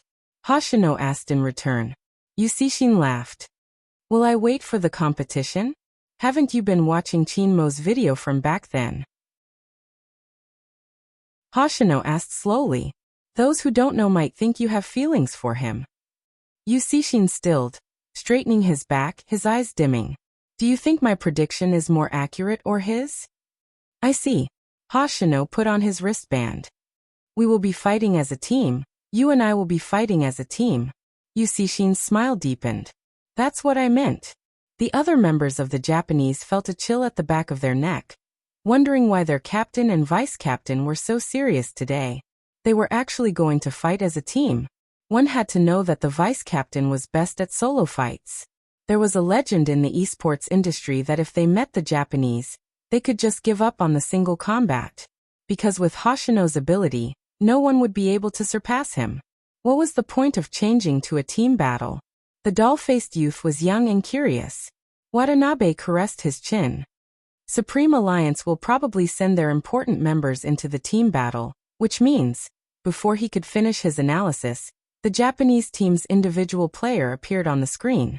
2 words, Watanabe. Watanabe's face appeared in front of everyone. He arched a brow. The host added, "All right, the Japanese have pressed the confirmation button. Let's take a look at Supreme Alliance's player, north of the Een Mountain." The two of them stood up at the same time. Watanabe's lips lifted. Since that's the case, let me test the waters. With that, he walked up the stage, sat in front of the computer, and wore the black earpiece hanging at the side, not forgetting to glance at his fans. The shoutcasters asked, "It's rare to see such an appearance." Indeed. The other shoutcaster added, "Honestly, I have watched many of the Japanese's competitions over the years. Under normal circumstances, Hoshino would definitely be the first to participate in such a large-scale competition. It was the same for the match against Xiangnan last year. Why is it different this year? They probably have some ulterior motives. Probably." The shoutcasters couldn't make sense of it either. On the other hand, there were people online who were asking why the Japanese had chosen such an appearance. Look at today's competition logically. Everyone knows that Chinmo's memory loss is set in stone, and his skills have deteriorated due to the memory loss. The Japanese have always respected their opponents, but if the opponent is too weak, honestly speaking, Almighty Hoshino wouldn't have come out. There are 2 considerations. One is to test the waters of Supreme Alliance, and the other is to groom new singles players. As someone who used to play esports and have participated in competitions, this is my opinion. If you don't like it, don't scold me. This statement was supported by some people. For a moment, it really did sound like that was the case. The passers-by shook their heads. Is that Supreme Alliance? If they had known, they would have sent Xiangnan. Last year, Almighty Hoshino was the first to participate. I don't think it's wise to make guesses. Let's just watch the competition quietly. What else? I don't understand why they are still participating after losing their memory. Are they that stubborn? Look at the Japanese's attitude. They are a disgrace to the Chinese. Don't mock those who are fighting at the front lines. I don't understand their arguments. They are the ones fighting for the country, not you. Chapter 1359.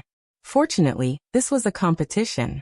The advantage of a professional competition was that once they entered the arena, they wouldn't be able to hear anything. In Wuyao also put on his earphones. Today, he rarely smoked before the start of the competition. Everyone's gazes changed slightly from the moment he sat in the room. His face was more undisciplined than anyone else's. But when he held onto the mouse, the tilt of his face caused everyone to be attracted to his fingers. Strangely, at his age, his hands should be rough. But In Wuyao wasn't. His hands were long and slender. It was all about his passion for esports. He had fantasized about returning one day, which was why he protected his hands subconsciously, because he still needed them to touch the mouse and keyboard. The game's sound effects started to play. It was accompanied by the host's agitated commentary. The competition officially started. But regardless of whether it was the fans or the members of Supreme Alliance, In Wuyao's rising and falling hands were all in their line of sight. Watanabe isn't easy to deal with. The shoutcasters voiced their opinions during the battle. Indeed, his positioning and playing style are perfect and he is fast. With such an intense attack, he won't be able to block it if he doesn't show his true abilities. At this point, the commentator paused for a moment. Although this is only the early stages, we all know that the higher the level of a 1v1, the shorter the time it takes. A single thought can determine the winner and loser. If this situation continues, north of Een Mountain will be in danger. As though to prove the shoutcaster's words, Watanabe used a second skill, striking Een Wuyao, deceleration, dizziness, and a slash during the assault. The speed was so fast that everyone who was watching this scene was stunned. It's really hard to imagine that there's such a fast speed. The shoutcaster's voice deepened. This is probably the strength of a world-class team. Every single one of them isn't an ordinary person. There aren't many people in the country who can stop him. Someone asked if it was that exaggerated. Could it be that Supreme Alliance wasn't doing well, causing the standard of their teammates to drop? In reality, they didn't know how strong they were. The only one who knew was the Xiangnan team sitting in the corner of the audience seats. Luoluo. Do you still remember Watanabe? How could there not be? In the double match, the two of us tried to stop him. We did manage to stop him, but we lost 2 lives. It was a 2-for-1. Although you and I won that double match, in reality, we lost in terms of technique. Yeah, there were minions there and they helped us push away the opponent's crystal. Now Een Wuyao is fighting this guy alone. No matter how I think about it, it's a little strenuous. It was indeed so. You would only be able to understand the strength of the Japanese when you really faced them. Wasn't it just a second skill? Why did Een Wuyao look so weak? In fact, this second skill added a lot of positioning and prediction into it. The smoother the movements, the easier it was for people to overlook the details. In a high-level professional match, nothing was as simple as everyone thought it would be.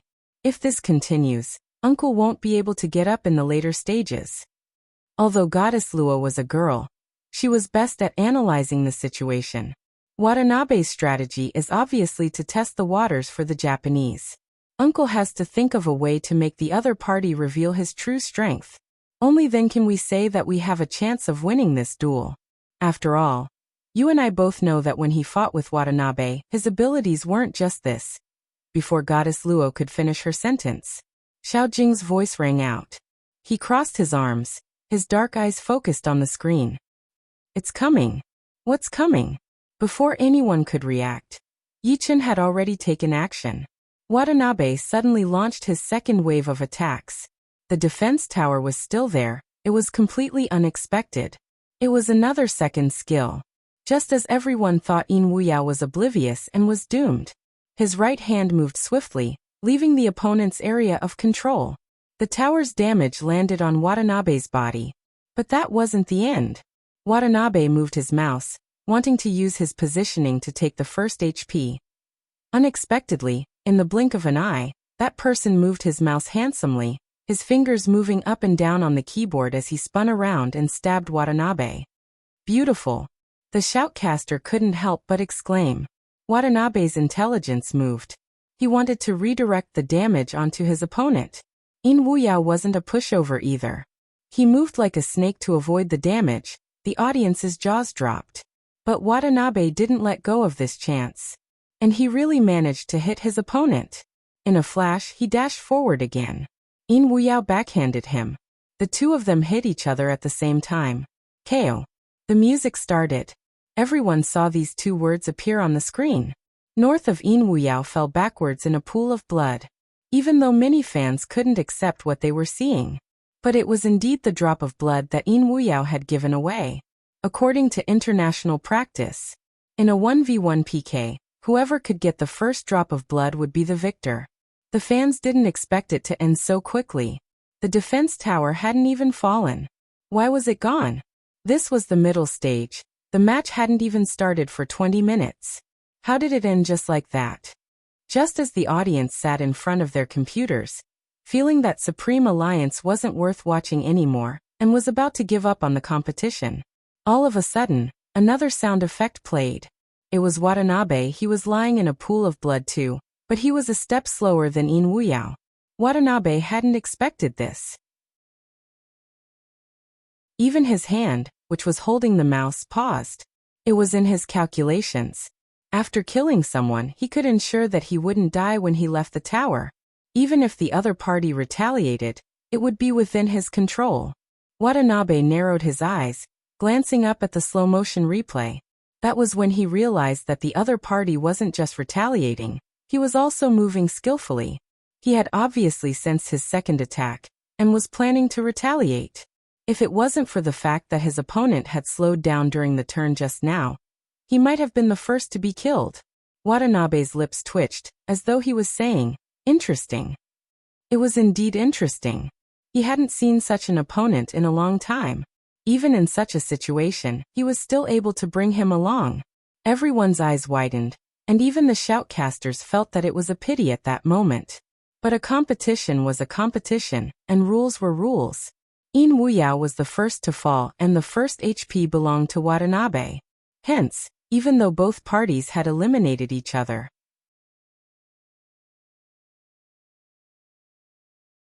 Chapter 1360. In Wuyao removed his earpiece and walked down. He seemed to be in a low mood. Bojo tiptoed, standing up with her long legs. "I'll find some time to play again online." The meaning behind his words was clear. If the 1v1 match took longer, or if the format of the match was different, the final outcome would be a variable. In Wuyao chuckled. "Don't comfort me, I know my hand speed was a little slow." "It is indeed related to age." Bojo smiled. "You're bullying the newbie with your slow hand speed." In Wuyao paused, his smile deepening. "All right, little captain, you've comforted me. There were some things that were better said out loud. The next match will be the doubles." In Wuyao glanced up at the screen. "Why do you think Hoshino isn't participating in the solo match?" Lin Feng leaned over. "Yes, I'm curious about that as well. The Japanese aren't an arrogant team. I'm afraid that if I lose now, I won't be able to force out their true abilities." In Wuyao's worry wasn't unreasonable. Bojo smiled faintly. "That won't happen." "What won't happen?" Lin Feng didn't understand. Bojo glanced at the calm Japanese and smiled. "It won't be impossible to force them to use their full strength. Do you think they won't give it their all with the Almighty and me here? We're the strongest couple." Lin Feng asked. "Are you going to show off this? Little black suit, you're really crazy now." Bojo wasn't ashamed. Instead, she was proud. "With a boyfriend like the Almighty, you will want to show off too." Lin Feng. For some reason, he couldn't refute her. "All right, I'll be serious." Bojo broke into a smile. "About why Hoshino doesn't want to fight solo." Lin Feng asked why. Bojo smiled. "Because of me. He wants to fight me during the team match." Lin Feng was helpless. "I'm asking you seriously." "I'm answering you seriously too." Bojo stuffed a hand into her pocket, her smile still intact. Lin Feng's mouth twitched. "Who do you think will believe you? Experts are always lonely, as long as you know it." Bojo turned to grab a bottle of mineral water. "I can only blame myself for being too low profile." Lin Feng tilted his head and looked at Coco, who was waiting for an answer. "I really want to beat her up." Team Flower, calm down, don't be rash. Even if Little Spade is more manly and handsome than you, she is still a girl. Also, the captain has been looking at you since just now. Really, you won't have an easy time fighting. Coco's last sentence made Lin Feng's back stiffen. He slowly turned his stiff neck around. The person standing behind him was none other than their captain. Lin Feng took a deep breath and didn't wait for him to speak. "It seems like we have to find some time to discuss your relationship with Hoshino, student Spade Z." Even the intelligent Bojo hadn't expected the fire to spread to her. She coughed lightly. Seeing this, Lin Feng's expression instantly changed. "That's right. We have to have a good talk." Qin Emo glanced over at him. "Also, student Lin Feng, don't bully my girlfriend. You have been with me for so long, you should know that I'm not a reasonable person." Lin Feng. "Who exactly was the bully? You should get someone else to say that you're not reasonable, Captain. Besides, it wasn't a merit. Why did you say it so casually? Wasn't there supposed to be no love in esports, only brotherhood?" The captain who only doted on them had changed. The old saying was right, men were fickle. But why exactly did the Japanese set up such a setup?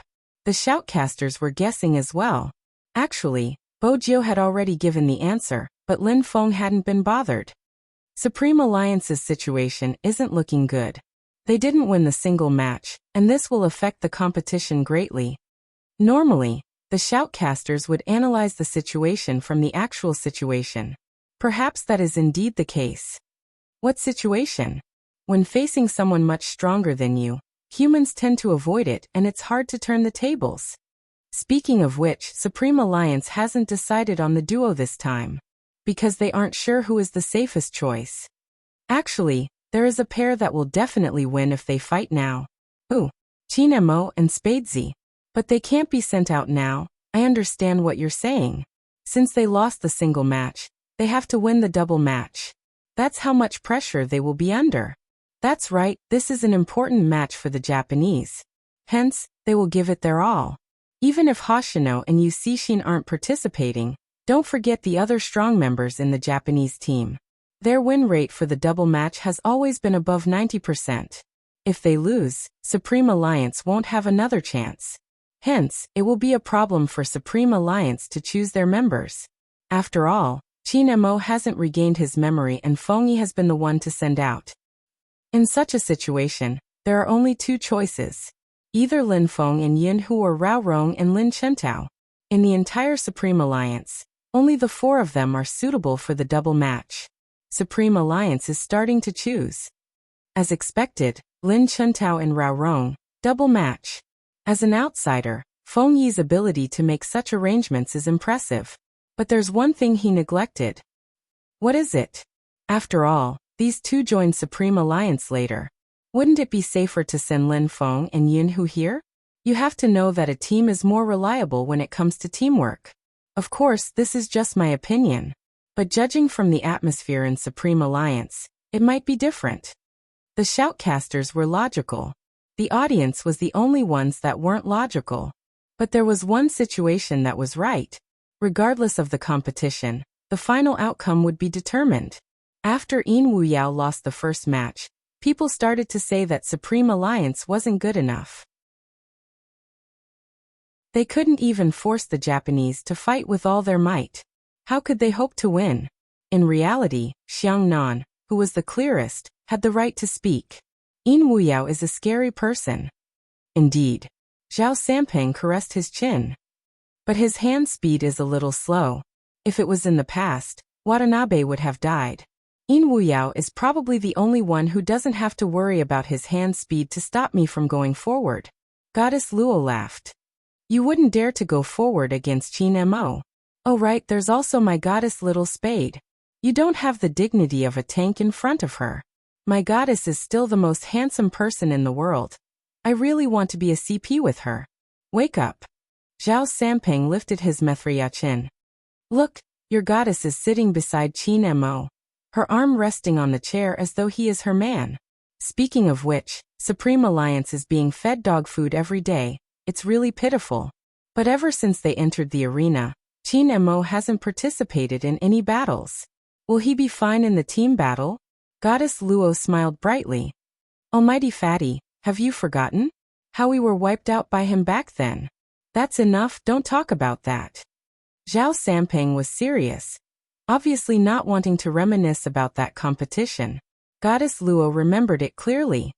The three of us wiped out the entire team, leaving only Qin Mo at the Beast King's side. We thought the three of us would be able to take him away, but we knew he wasn't there to fight the Beast King. Instead, he was there to use his big move to stun the three of us with the Beast King. Then he would use his skill to teleport and jump out of the wall. After killing you, he was left with half his HP. We thought he would die, but who knew that he would jump back to the Beast King's side? With the blood-sucking knife, he used his big move to recover his HP, and created the 3000 knife cutting that shocked the entire esports world. Until now, many people have tried to recreate that scene but all of them have failed. But that was Qin Mo's peak. I know you can't forget that scene. Ever since Qin Mo's hand was injured, he hasn't been able to produce such results. Besides, he has lost his memory. I want Supreme Alliance to win just like you, but we have to consider the situation. It isn't just Supreme Alliance, Even our combat ability is declining. Luoluo, even though I don't want to admit it, we are indeed old. Goddess Luo's fingers paused when she heard Zhao Sampeng's words. Just as she was about to speak, a voice came from the side. Is Luoluo old? She's already in her 4th year, how can she not be old? The young flower is only 18 or 19 years old. Zhao Sampeng didn't realize his big truth at all. His captain frowned. Are you comparing Luoluo to those people? Her hand speed is average, her positioning is average, and even her face is fake. What is there to compare? That's right. Goddess Luo smiled, her beautiful fingers supporting her chin as she looked at the person on her left. That was when Zhao Sampeng realized that the emotions in her eyes weren't simple. It couldn't be.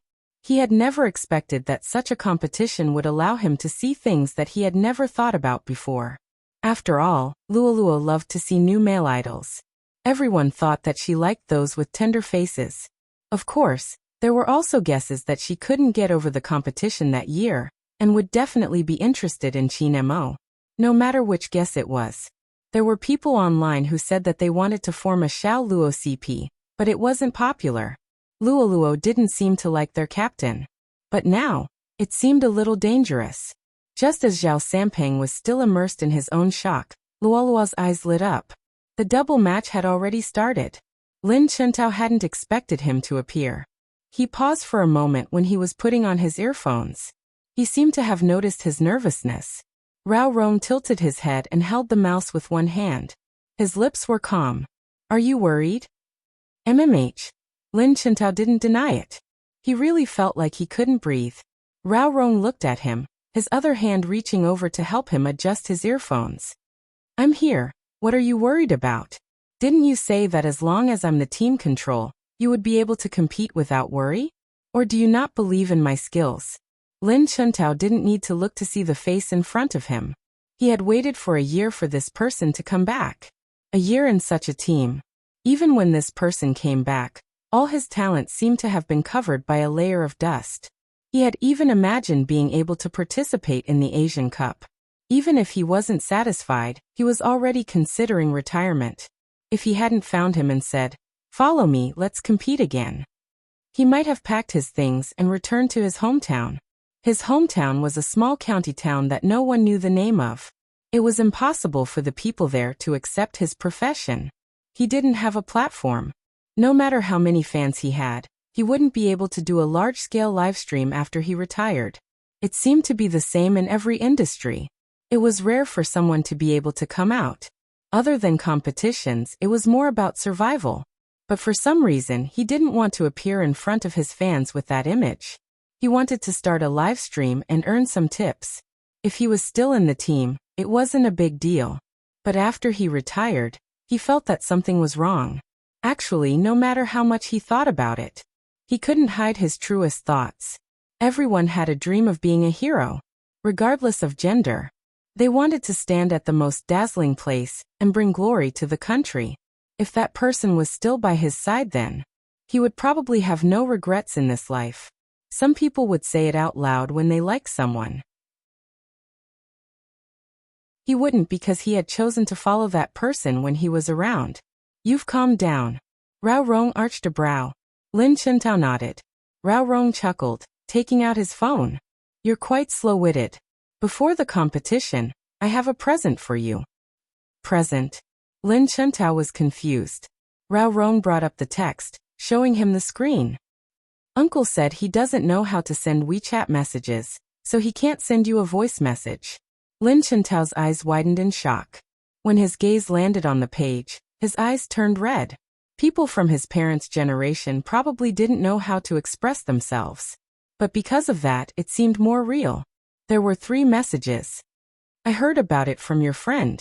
Your mom and I don't know how to operate a computer, so we got our neighbor, Xiaolin, to set it up. We'll get your auntie and the rest to watch your competition. Actually, we've watched your competitions in the past, but we didn't tell you about it. Son, do your best. Regardless of whether you win or lose, remember to come home after the competition. Lin Chuntao gulped, turning his face away. After so many years, was he finally acknowledged by his father? My dad has a bad temper, Lin Chuntao said hoarsely. Lin Chuntao said in a hoarse voice, "Back then, I insisted on competing and he told me not to go back for the rest of my life. Now."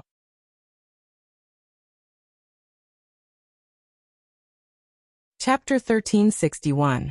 It was Supreme Alliance's double. It wasn't any team's double. Perhaps, there had been too many times when he could only stare out the window in the dead of the night. He had once felt that this was the world. But this moment it wasn't. Every single person in this arena. They had never seen the true darkness.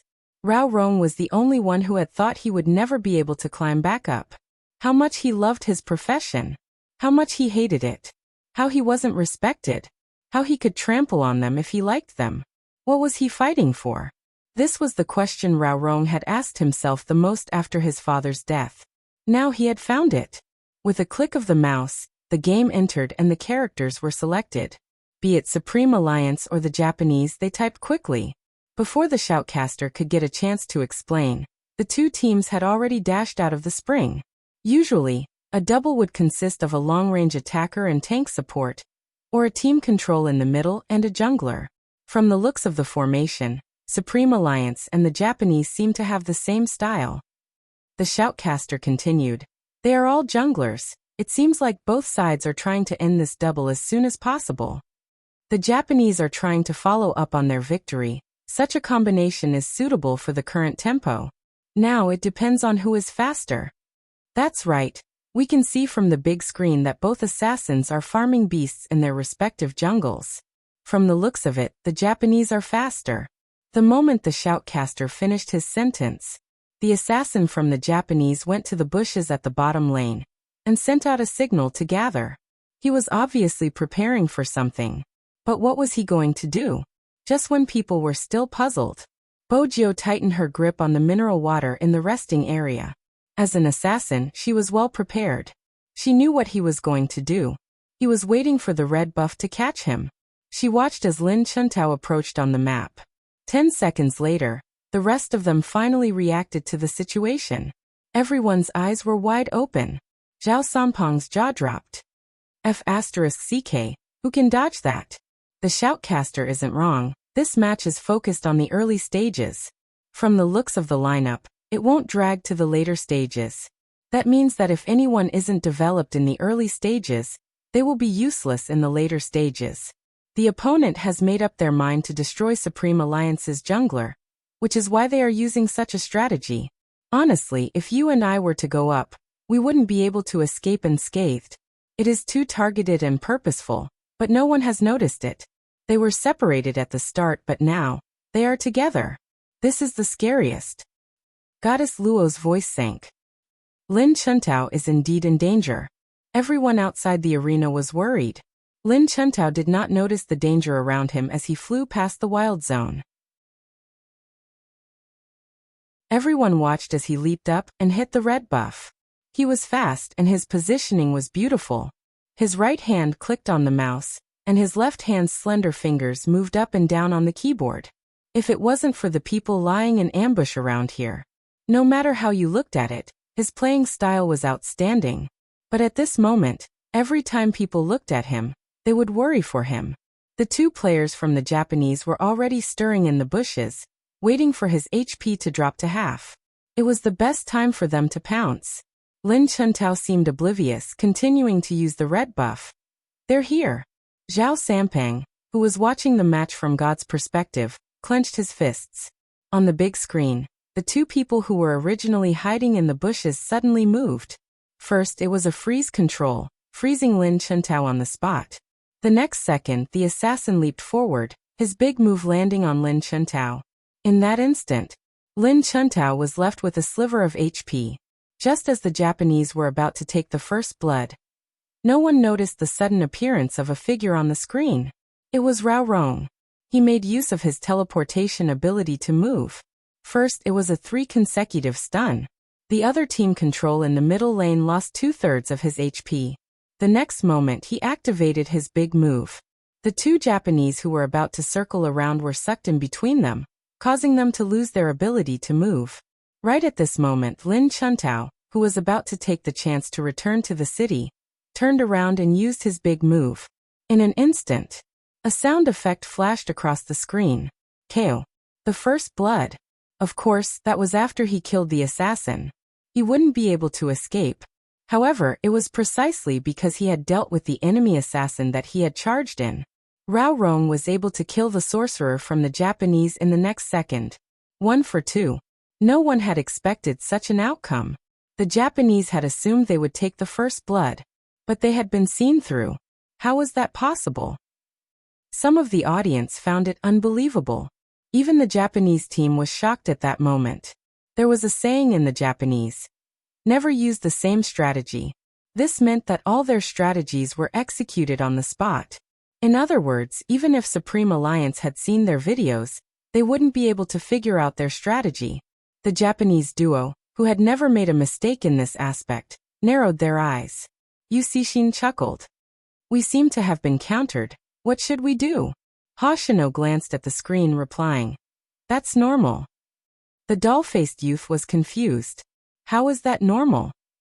After all, when the two seniors of Japan teamed up to fight, it was never an exaggeration. He had to get to the bottom of it. Vice Captain, how is that normal? Hoshino yawned, straightening his collar. Because they neglected Rao Rong. It's best not to ambush him. Do you think he's just a mid-lane sorcerer since he's one of the leaders of the Chinese team alongside Qin Mo? Since he's the best team control in China, his judgment is definitely extraordinary.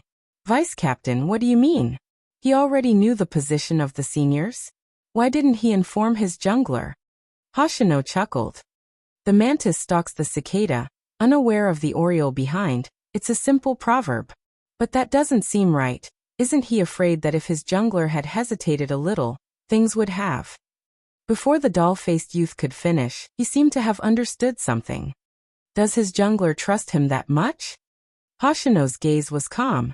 Rather than trust, it's more like familiarity. You can predict what the other party is going to do from his position.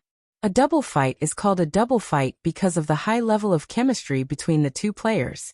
Rao Rong is a rare team control, and similarly, Supreme Alliance's jungler is also a huge contribution. He appeared as bait and then as the finishing blow, all for this 1-for-2 exchange.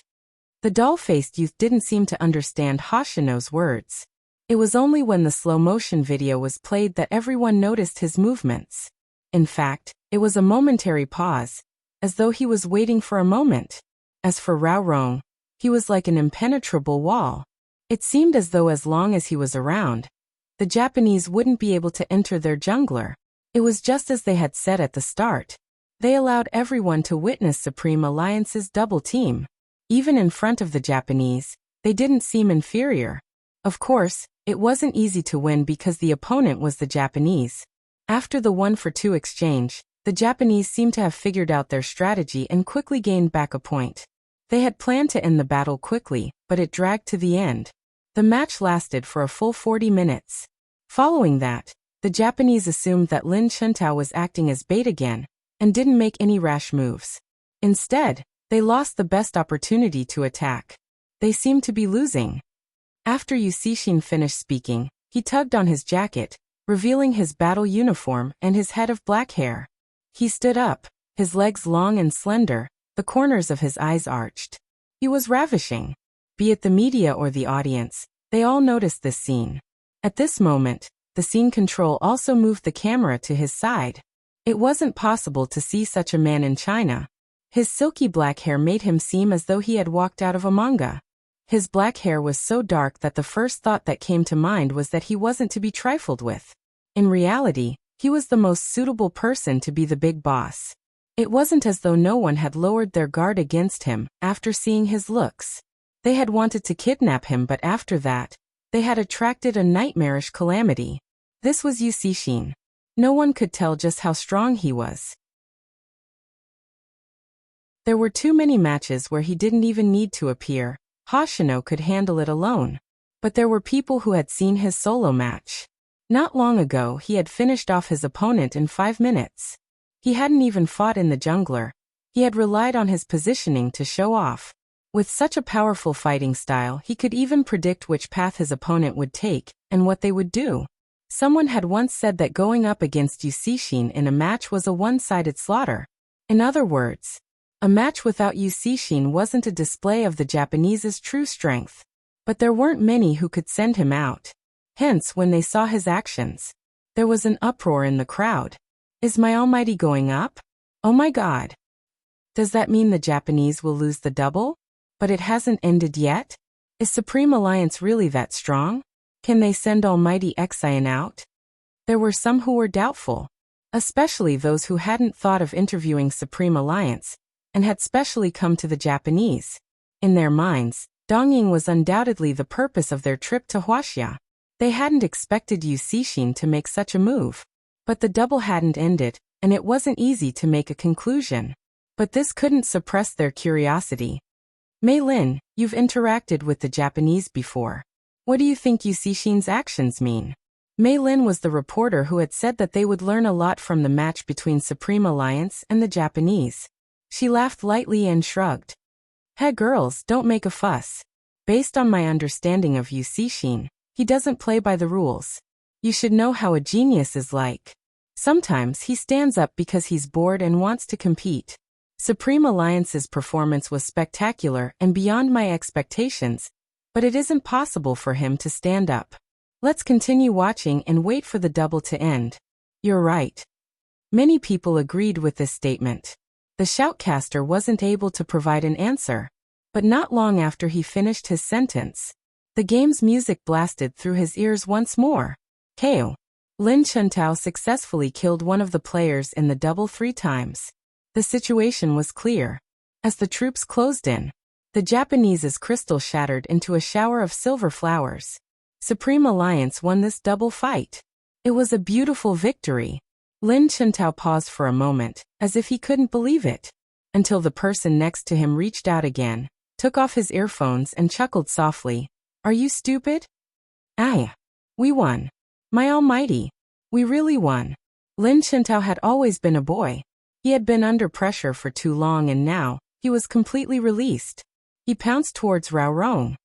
Didn't you see my big move? It was so F***ing exciting. With this tempo, I'll be able to crush Zhao Sampang the next time I see him. Zhao Sampang.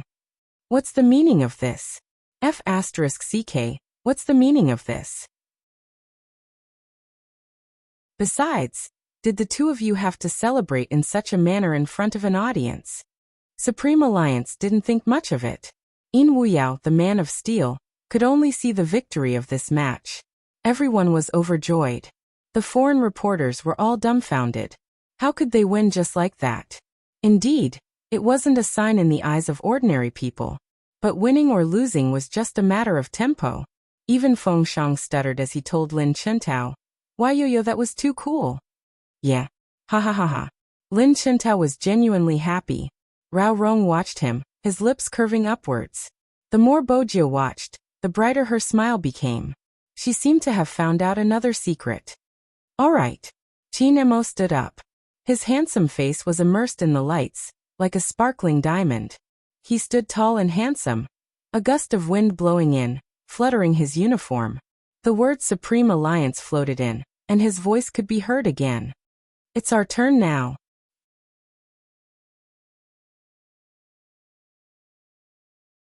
Chapter 1362. In that instant, there seemed to be a strong gust of wind blowing over. It was probably due to his aura. The moment Qin Emo stood up, everyone from Supreme Alliance straightened. Everyone from Supreme Alliance straightened their backs. Their backs were straight. On the huge screen, they could only see the 2 words flying behind them. From now on, the finals will officially begin. Watch carefully. Zhao Sampang tilted his head and glanced at his captain. His expression changed as well. Indeed, they had to watch carefully, regardless of the Japanese's or Supreme Alliance's style. The arrival of the team battle made everyone extremely excited, especially when some of the female fans saw the originally gentle and lazy Hoshino bending over, removing his jacket. When he glanced up, his messy hair carried a seriousness that had never been seen before. Bojio smiled. When she walked over, her position was right in front of him. She stuffed one hand into her pocket as usual, but the warmth in her eyes couldn't be hidden. Hoshino looked at her and said gently, "Have you recovered?" "MH yesterday." "MH." Bojio didn't manage to finish her sentence. Before she could finish her sentence, Lin Feng covered her mouth. It was better to stop public displays of affection. It was such a serious occasion. Hoshino chuckled, finishing her sentence. "Qin Mo took care of you yesterday?" Bojio nodded, reaching out to push Lin Feng away. Lin Feng froze. What was going on? How did he know? Wait a minute, he seemed to have asked if Little Spade had recovered? Why was he so concerned about Little Spade? F***ck, if Little Spade was a guy, he wouldn't have such wild thoughts. The audience could tell that something was amiss. Although he couldn't hear their specific voices, the two of them seemed to be talking about something. It was as if they were old friends who hadn't seen each other for many years, and were reminiscing about the past. This Supreme Alliance and the Japanese were going to be rivals, right? The two vice captains looked like a family. The atmosphere between the captains was the most normal. Even though they were seated so far away, they could also feel the powerful auras emanating from the two of them. Yu Cixin laughed, brushing past them. "Your vice captain seems to trust my vice captain. Aren't you worried? She's already mine. What's there to worry about?" Qin Mo glanced over casually. "If you are worried, you can make Hoshino yours. But it doesn't seem possible in this lifetime." Yu Ci's fingers paused and his eyes narrowed. Qin Mo listened to the host's arrangement for both parties to shake hands. He stretched out his hand. He was clearly going to shake hands, but because of his noble aura, it looked more like he was here to challenge the host. "Please advise me." "I will, Mr. Qin." The two of them did not have much sincerity in this handshake. The audience could see it. There was a barrage of comments on the internet. The organizers must be crazy to let these two shake hands. This is a serious competition. Let's be serious. Here's the dubbing. Yu Cixin. "Just watch, I'm going to crush you." Qin Mo. "Hee, come and try. Do you think I'm afraid of you? I'm asking you if you're right or not. It's very vivid. Grab a picture and make it into a sticker pack." "What should we do? My husband and my boyfriend are fighting. Who should I help? My almighty Hoshino and Big Spade look like a CP. It's so cute. Facepalm. They are indeed the most harmonious vice captains I've ever seen." "Wait a minute, listen to my conjecture. Didn't someone say that almighty Hoshino didn't come out because he looked down on Supreme Alliance? But now why do I feel like almighty Hoshino isn't looking down on Supreme Alliance? He wants to save his strength for the team battle because Supreme Alliance has almighty Qin and Big Spade. Isn't that the case? I need some time to calm down before I think about this. What if my Big Spade really has something going on with almighty Hoshino?" Just as they were thinking about it, Qin Mo suddenly walked towards her. After shaking hands with Yu Cixin, Qin Mo suddenly walked towards her. He reached out, his voice calm but clear. "I have something for you before the competition." "What is it?" There was a gift for a competition? Was it candy? Qin Mo arched a brow. "Reach out." Bojio did as she was told, but she didn't know what the Almighty was going to give her. Qin Mo held onto her hand, a smile in his voice. "Me, do you want it?" "Everyone." He paused for just half a second. The entire arena was in an uproar. The committee was verifying the list of participants. When they heard the commotion, they glanced at each other. Even though it was a live stream, such a scene wouldn't be broadcasted online. The countless reporters present wanted to capture this scene. But it was too late. Lin Feng was standing at the side, his expression obvious. He didn't want to let Little Spade flaunt their love, but his captain came out with such an explosive response. Such a confession. The girls in the arena were in a frenzy. "Big Spade, take my almighty Qin." What a demon. My nose almost bled when almighty Qin smiled just now. "Me, do you want it?" "Ah. I'm going crazy." Bojio was going crazy too. This was clearly against the rules. In such a public setting, she couldn't push him to the corner and kiss him. Her heart was itching. She couldn't control the smile on her face. Just as she was about to speak, the person leaned forward. "If you don't want it, we can talk tonight about how many people you have confessed to." Bojio was serious. "Can I not return it after I take it?" "Sure." Chin Emo smiled again. Ah. Bojo exclaimed, her tone slow and sinister. We can't be relatives, and we have a competition later. I can't do anything bad to you. Brother Emo, did you do it on purpose? Chin Emo did it on purpose. But it wasn't to prevent her from doing bad things. Forget it. Anyway, she had always been slow in certain aspects. I did it on purpose. Chin Emo glanced over and put on the youngster's wrist guard. Let's go, I'll give you a present after the competition. There's another one? Bojo thought about how this present was enough to make her happy for the rest of her life. What else could he give her? When little Princess Chin was young, she would never have imagined that he would give it to her personally when he grew up. At that time, she had spent so much money but he hadn't been willing to buy it. What goes around comes around. Now the good fortune was on her side. Bojo smiled wickedly. But she didn't know that Chin Mo's gaze towards her had a deeper meaning. Hoshino watched the entire process and lowered his gaze. He had wanted to make Chin Emo jealous. He had achieved his goal. But that person was really daring.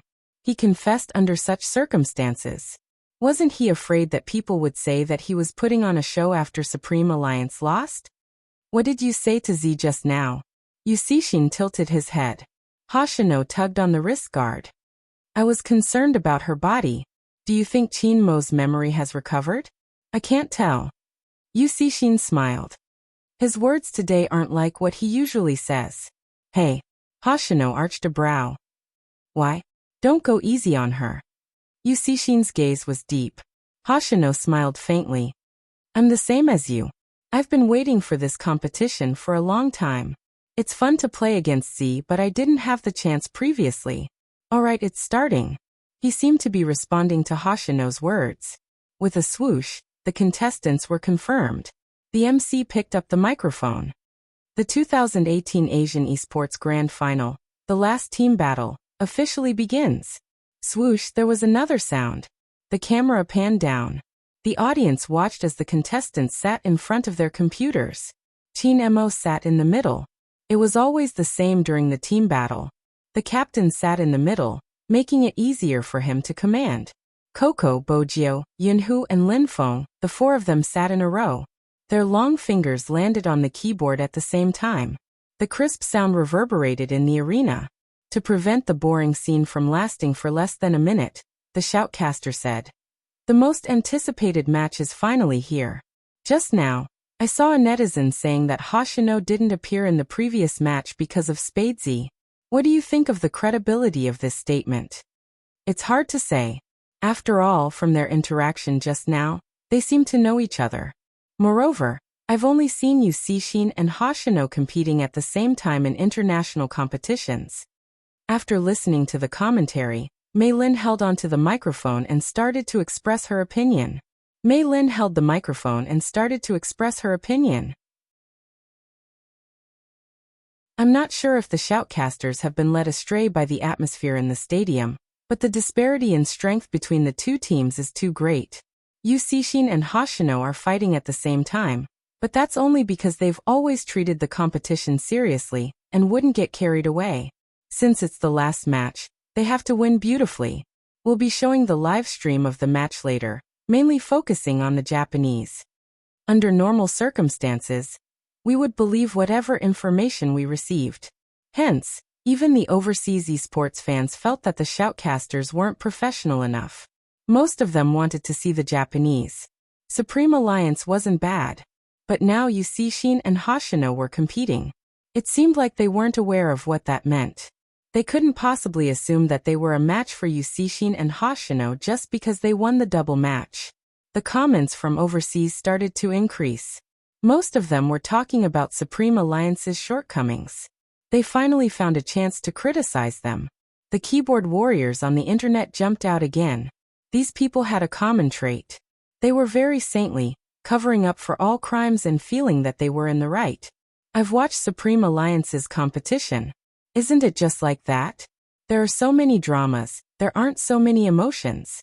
In the past, no one dared to speak up. Some people should really see what the foreign media is saying. If they have the time, they should practice their skills.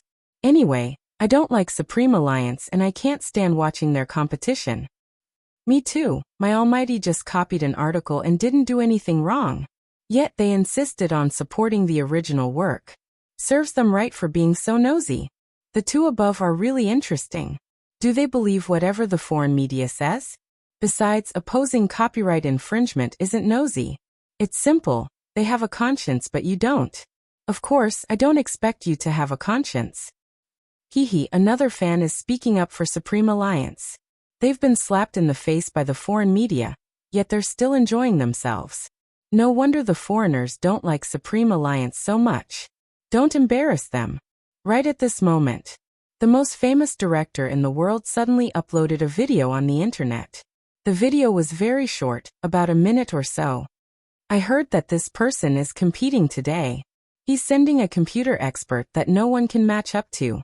This is the promotional video for this movie. One had to know how influential such a famous director was. It wasn't just in one country, it was in several continents. People clicked on the video. What came into view was a silver-haired youngster with a huge black mask on his face and a black jacket. He sat in front of the computer, his fingers moving up. The speed of his fingers was so fast that it was dazzling. He looked up casually. After conquering a system, he took off one side of his mask and played with the silver lighter with his fingertips. His handsome face slowly broke into a smile. At the bottom of the screen was a line of words. Standing in the darkness to protect the light. I am Z. Suddenly, the entire internet was about to collapse. Perhaps in China, not many people knew what this movie meant. But overseas, many movie fans knew who the director was based on to film this movie. Z. The hacker king with magical colors. It was hard to describe because of the different fields. But anyone who knew about code would know who it was.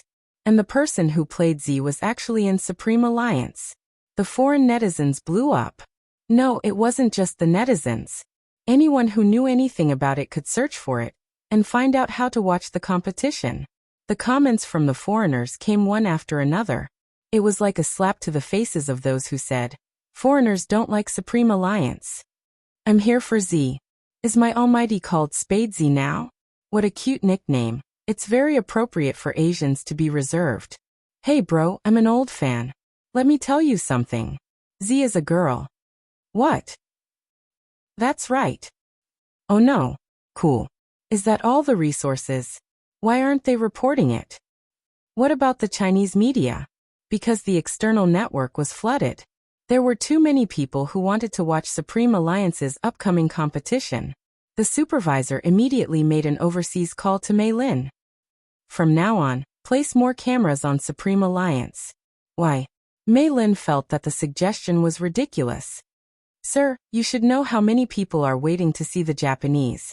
I don't see any value in separating the cameras to a new team like Supreme Alliance. Mei Lin, I know you like the Japanese and so do I. But most of the time we have to stand in the middle. Even if there is a deviation, it can't be too much. According to the time difference, the finals should have started. Do your report properly.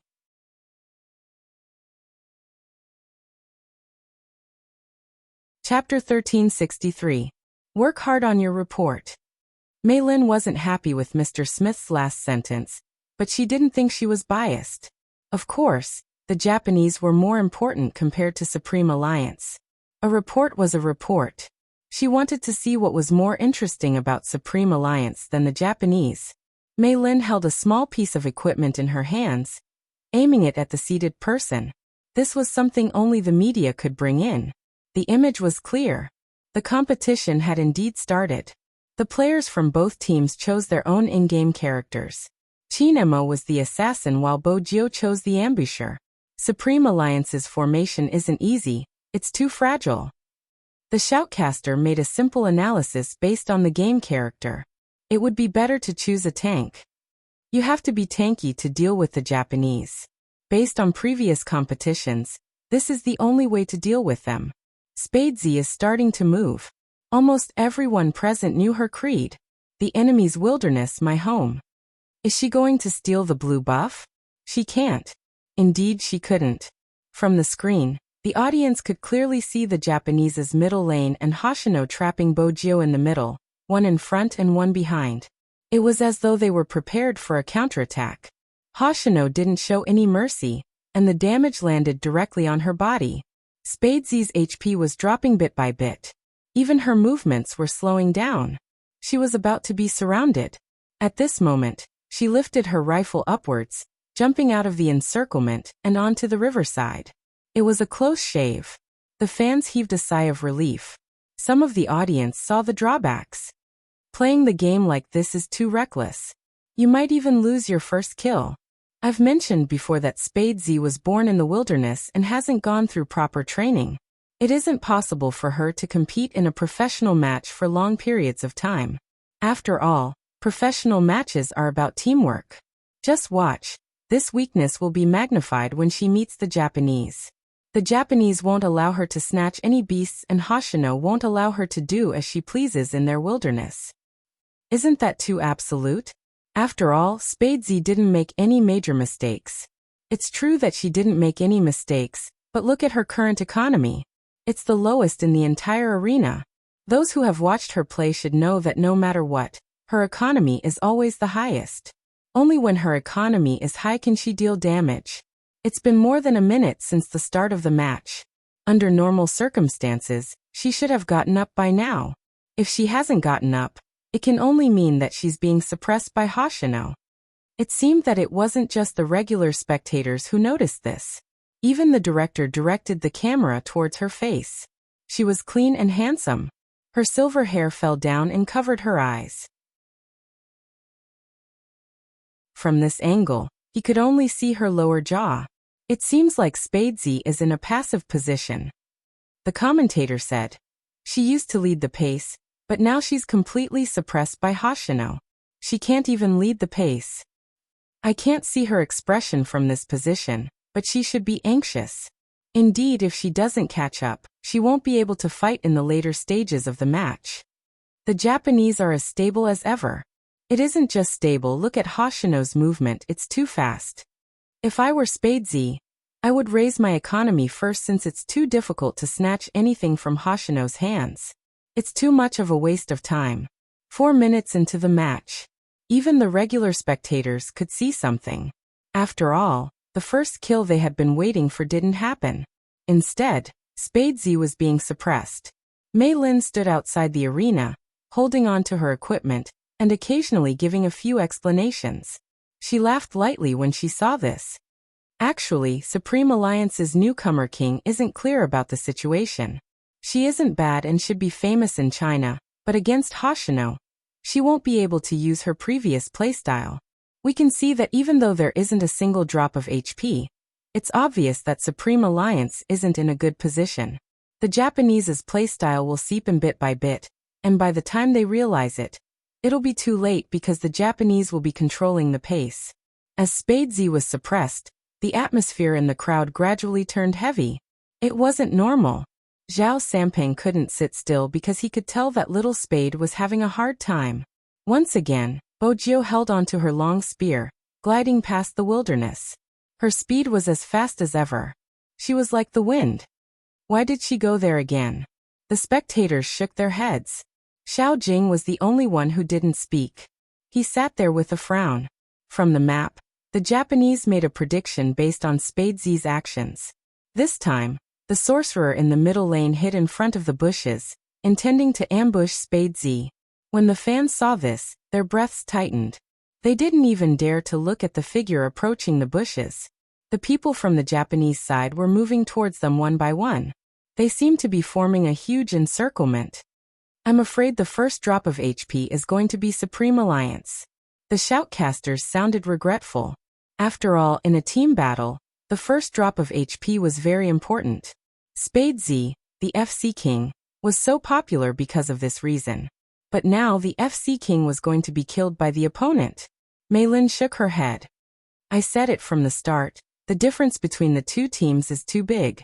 The foreigners felt an indescribable feeling. After all, from the promotional video, the youngster seemed to be Z's reincarnation. As expected, they couldn't trust what was produced in the movie. The movie had been edited, so it was definitely just for show. It wasn't difficult to portray an ordinary person as a computer expert in the movie. They weren't disappointed, just a little regretful. After all, they weren't esports fans. They just wanted to see how talented the youngster was in computer science. But even a hacker might not be able to become a professional gamer. But they were more sensitive to bugs in the game than ordinary people. Moreover, their operation and hand speed were much faster. Logically speaking, it shouldn't be so boring. The foreigners lost interest and were about to close the external video report. At this moment, the silhouette on the screen suddenly paused, turned around, and jumped backwards. She didn't rush forward. Instead, she retreated to her own wilderness. The three ambushers from the Japanese paused. Right at this moment, a line of words appeared on the screen. The Tyrant King had been killed by Supreme Alliance. The entire team's finances had doubled.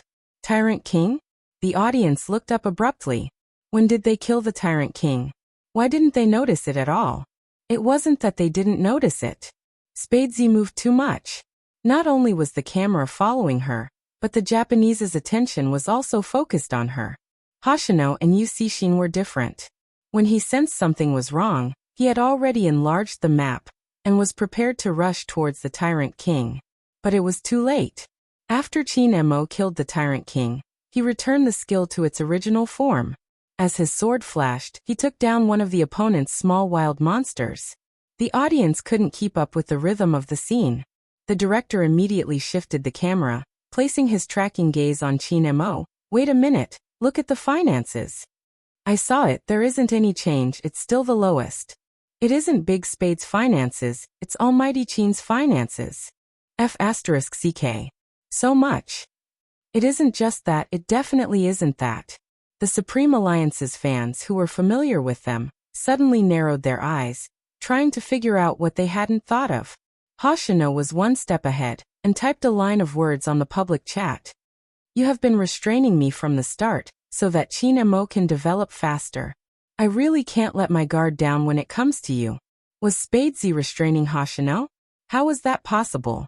It wasn't just the Japanese fans who felt that it didn't make sense. Even Melinda's eyes were widened. But when the camera panned to the youngster's face, she smiled, her right hand moving the mouse. Her right hand changed something and she typed blindly with one hand. Thanks for letting me win. The audience shifted their attention to the screen.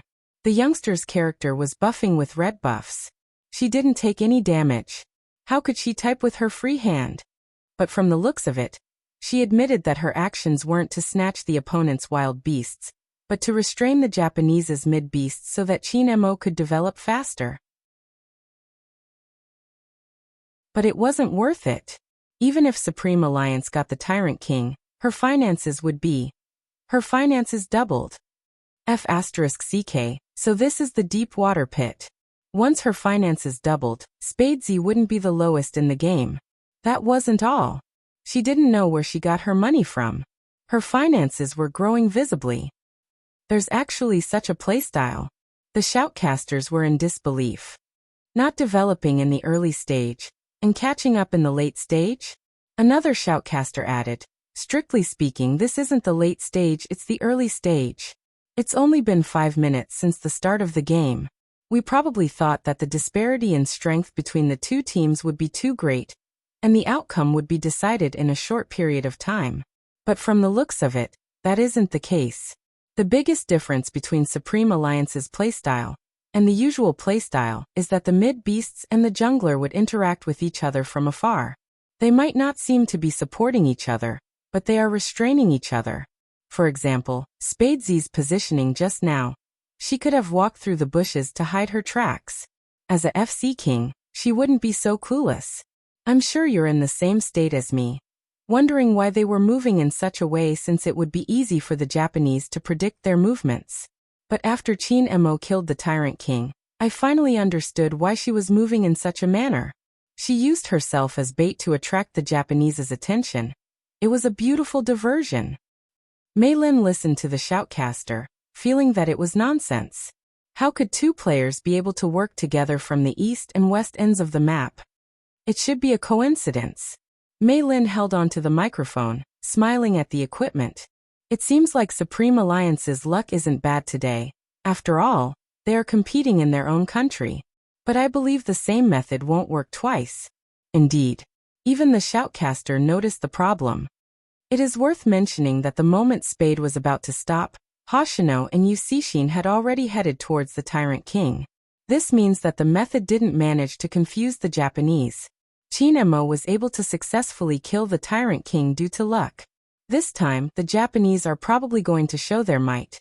The moment the shoutcaster finished his sentence, the two players who didn't manage to snatch the Tyrant King headed towards Supreme Alliance's wilderness. They took away the blue buff from Supreme Alliance's wilderness in a few moves. Coco glanced at the map. His first reaction was to head over. But to his surprise, the moment he took a step forward, another person appeared on the other side. It was Yusishin's command to gather and attack. Coco was trapped in the middle. With such a distance, everyone was far away. Supreme Alliance's middle lane is in danger. The moment this thought flashed through everyone's mind, a heart-shaking sound effect rang in his ears. KO. The first drop of blood. It landed on Yusishin's body. On the other hand, Coco fell back to the ground. He had indeed returned to the bottom of the tower, but Hoshino's last hit was too timely. The speed reduction effect caused him to die under Yusishin's knife even after he returned to the defense tower. First kill. First kill. The fans at the venue were all exclaiming. That's insane. F*CK, what kind of positioning was that? He managed to hit it even after returning to the tower? Almighty Almighty Almighty is finally awake, he's not sleeping anymore. Who can resist such amazing coordination? Supreme Alliance is in trouble. They had indeed taken down the Tyrant King, but they had lost a head. That was a loss. Bojio deleted the words she had typed and continued heading towards the bottom lane. She was aiming for the creeps on the way. Coco wanted to say something, but Chinemo was one step ahead. Of him. I don't think you need my guidance. Coco stilled. Help me defend the middle lane, Chinemo said, holding his long sword as he dashed forward. Remember, the competition has just begun. Coco remained silent. The shoutcaster gave the most professional evaluation. The Japanese have found a breakthrough for Supreme Alliance. You mean Coco in the middle lane?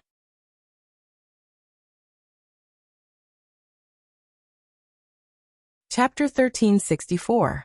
The shoutcaster was right. If the middle lane was lost, this game was going to be very difficult to play. What kind of team was the Japanese? They had precise calculations and excellent battle strategies. They would grab onto any loopholes, and that was the hardest part of the Japanese to deal with. If they didn't increase their energy when fighting against such a team, it would be easy for them to collapse. Supreme Alliance's strategy to deal with this crisis is extremely important. They will probably send someone to the middle lane. If that's the case, then the Japanese will really be the one leading the rhythm. But if they don't go, the middle lane will be lost and the situation will worsen.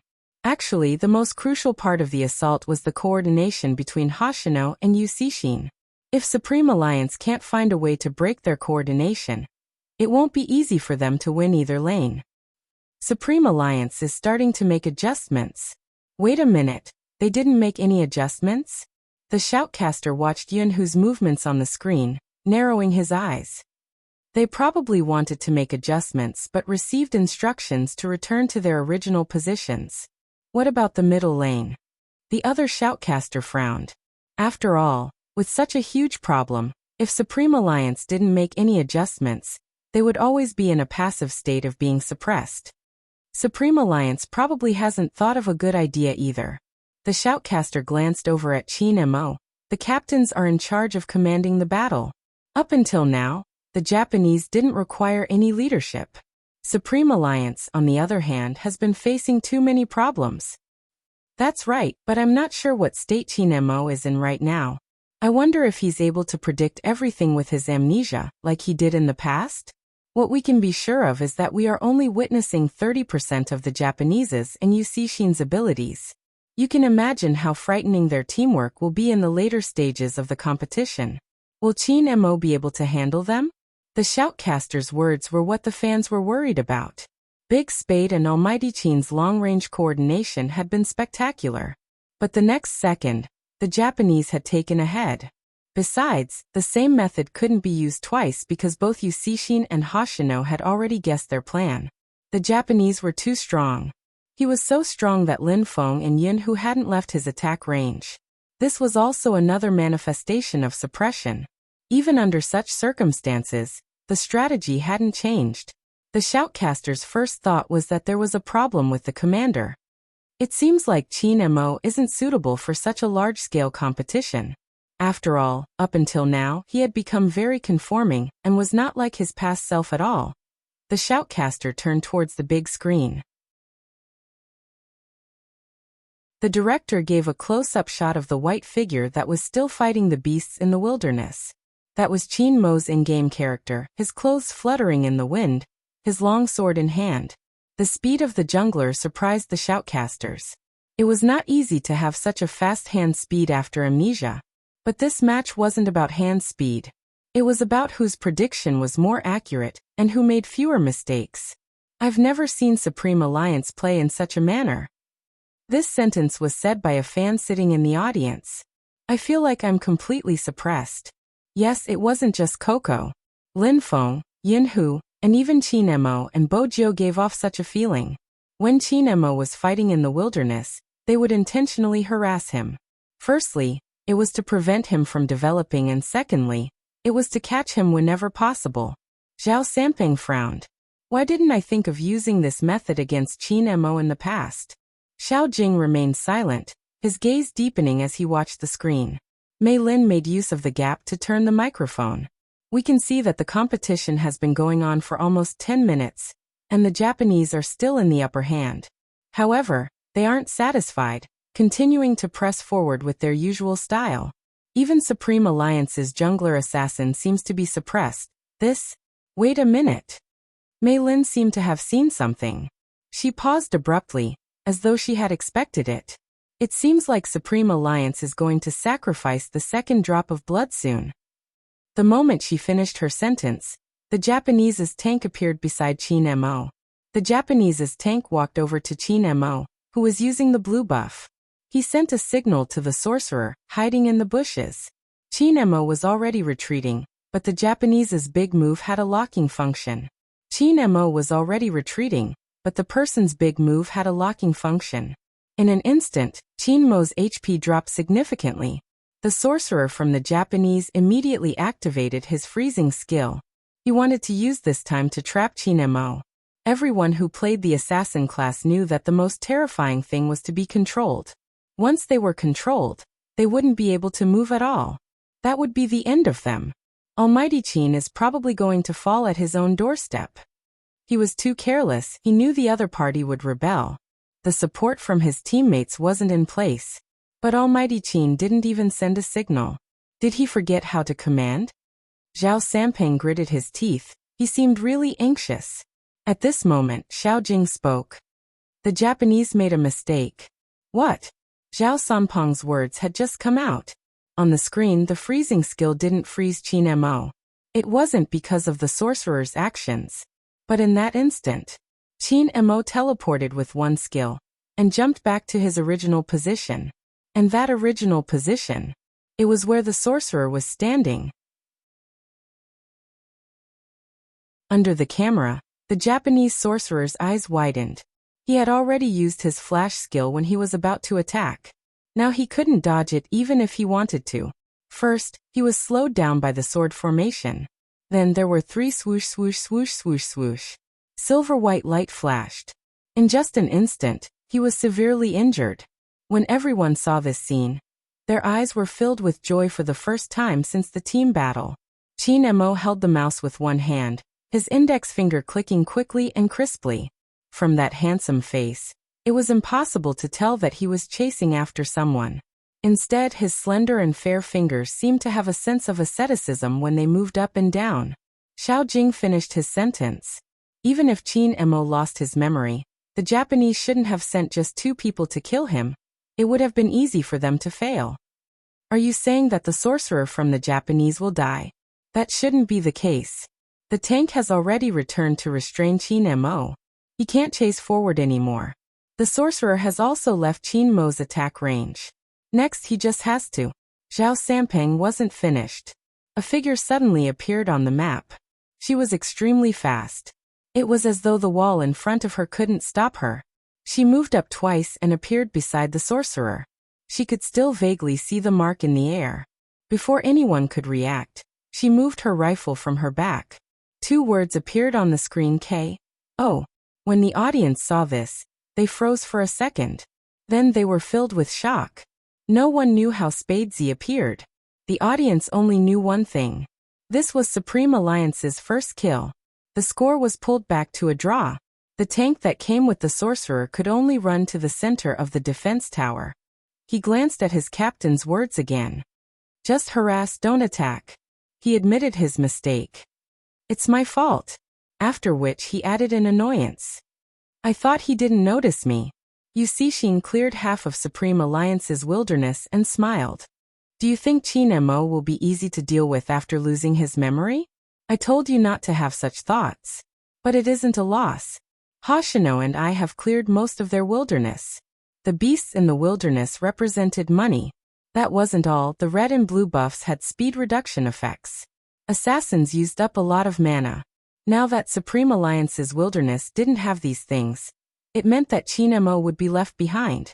However, it was proven. It wasn't that simple, because the Japanese's wilderness had been cleared as well. What's going on? The doll-faced Japanese was confused. The audience was even more confused as to what had happened. The director seemed to understand what everyone wanted to see. He immediately enlarged the other half of the map that Hoshino and Yu Cixin had seen when they had cleared the Japanese's wilderness.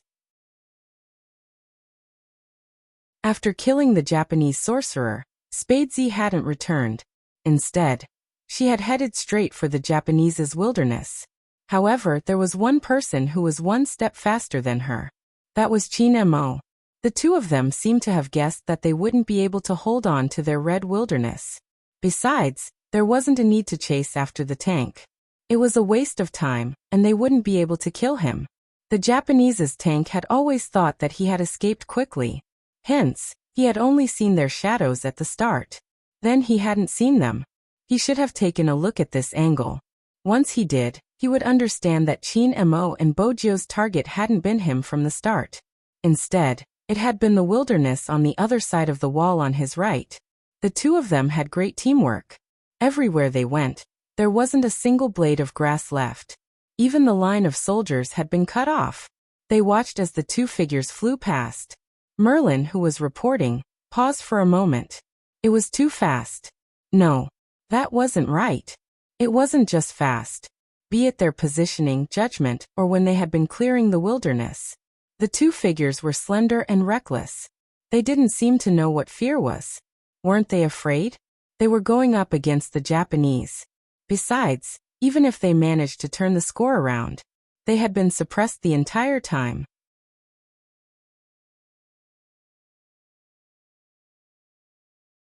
Chapter 1365. Meilin couldn't figure it out. But the shoutcasters could see it clearly. It seems like compared to Yu Cixin and Hoshino's teamwork, Qin Mo and Spadesy's teamwork is the highlight of this match. You mean to say that these 2 pairs are equally matched? No, there is a difference. Take a look at Supreme Alliance's bottom lane, and you will understand. After the shoutcasters' words, everyone focused their attention on the bottom lane. When did Hoshino come here? It wasn't just Hoshino, Yu Cixin was here too. Were they sure that their wild zones were gone? If not, they should be clearing the troops in the jungle. But they suddenly appeared at the bottom lane at the speed of light. Without any hesitation, he used attack rush and dealt damage to Lin Feng, who was still clearing the creeps. Yin, who wanted to go forward to help. But the next moment, Yu Cixin marked the damage. Lin Feng was rooted to the ground. He didn't have any time to retaliate. He held the keyboard in his right hand while his left hand moved up and down. He wanted to use his positioning to avoid the opponent's attack. Lin Feng did it, and Yun, who went forward to block the attack for him. He thought he could leave after entering the tower, but the Japanese's troops attacked at this moment. Moreover, The opponent's long-range attacker was there too. Hoshino didn't hesitate. He held the crescent-long knife and leaped into the tower. The knife light fell, sucking in and retracting, causing Linfeng's HP to drop. Then he slashed again. At the same time, he leaped out of the defense tower's attack range. The silver light could be seen clearly on the screen. No one would have guessed that Hoshino was the one who had such a sharp positioning and attack. After all, his aura was there. But the fans who were familiar with him weren't surprised. Even before the game sound effect came, they already knew the outcome. They shouted loudly, "Almighty Hoshino, you are finally awake." The origin of this sentence was quite a story. Hoshino loved to sleep. He looked gentle, but in reality, he was caught sleeping in the resting area 3 times before the match. But the moment he entered the arena, everything changed. Of course, if it was a very ordinary team, their star god's playstyle was just like a human's, gentle like the spring moon dripping on the windowsill. But if the other party was also very powerful, then he would change his usual playstyle. He would be like a knight who had just woken up from a dream. Wherever he went, there would be the splendor of the moonlight. Just like the game character he used, he had a nickname, Continuous Combo, Queen of the Moon. As if responding to the shouts of the fans, the score on the screen immediately changed. 2:1. Linfeng's character lay on the ground, covered in blood. The Japanese took the lead again. More importantly, it wasn't over yet. The defense tower at Supreme Alliance's bottom lane was about to be breached. Yin who wouldn't be able to withstand the attacks from the 3 of them. "We can only retreat." The shoutcaster looked at this scene and said what was on his mind. Indeed, Yin who retreated because if he stayed there any longer, he might be taken away as well. The sound of the defense tower shattering came from the screen. The 2 shoutcasters glanced at each other. "We thought the Japanese wouldn't let go of the middle lane, but it seems like our guess wasn't accurate." That's right, regardless of which lane it is, as long as there is a possibility of an attack, they will take it down. The Japanese can't use a fixed mindset to judge this team. This time, Supreme Alliance is in trouble. The bottom lane looks like it's going to collapse and Supreme Alliance isn't doing well at the minions. That was indeed the case. The bottom lane had always been filled with the Japanese's minions, and with long-range attackers. The speed at which they attacked the defense tower would definitely be much faster. Ever since the start of the competition, I'm starting to feel that the victory of a team isn't just related to their skills, it's also closely related to their leadership. Qin Mo might not have made any major mistakes in his maneuvering, but from what I've seen so far, his leadership skills haven't been fully displayed. And it isn't hard to tell that Supreme Alliance is starting to crumble. The sorcerer in the middle lane doesn't dare to advance, which means that they are aware of the danger the moment they leave the tower. Coco's technique is second to none in the country. This kind of cautious maneuver is a reflection of his mentality. He can't afford to be killed again, so he's carefully testing his position. This isn't a good thing. The more he does this, the more likely he'll be ambushed. The shoutcaster finished his sentence. Other than the sorcerer from the Japanese side, the tank that was left with half a tank of HP walked over. But the tank walked through the bushes. It could only be seen from the perspective of the Japanese. This meant that Coco probably didn't realize that there were 2 of them. One of them was a tank with a stun skill. This meant that he would be in danger the moment he left the tower. But he didn't seem to notice it. He watched as the sorcerer made a mistake and grasped the opportunity to advance. It's a trap. I can understand why Coco wanted to catch up to them when he saw their mistake, but it's obvious that the Japanese sorcerer made a mistake on purpose. After all, how could such a low-level maneuver appear on a team like the Japanese?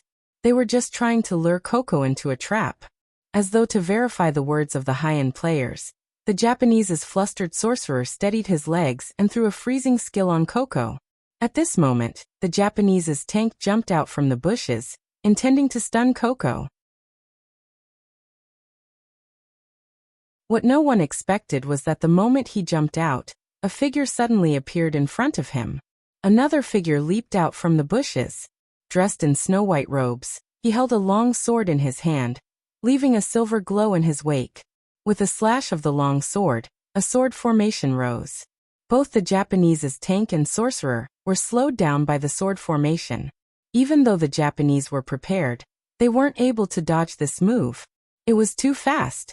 It was so fast that no one could react. But the Japanese weren't weak either.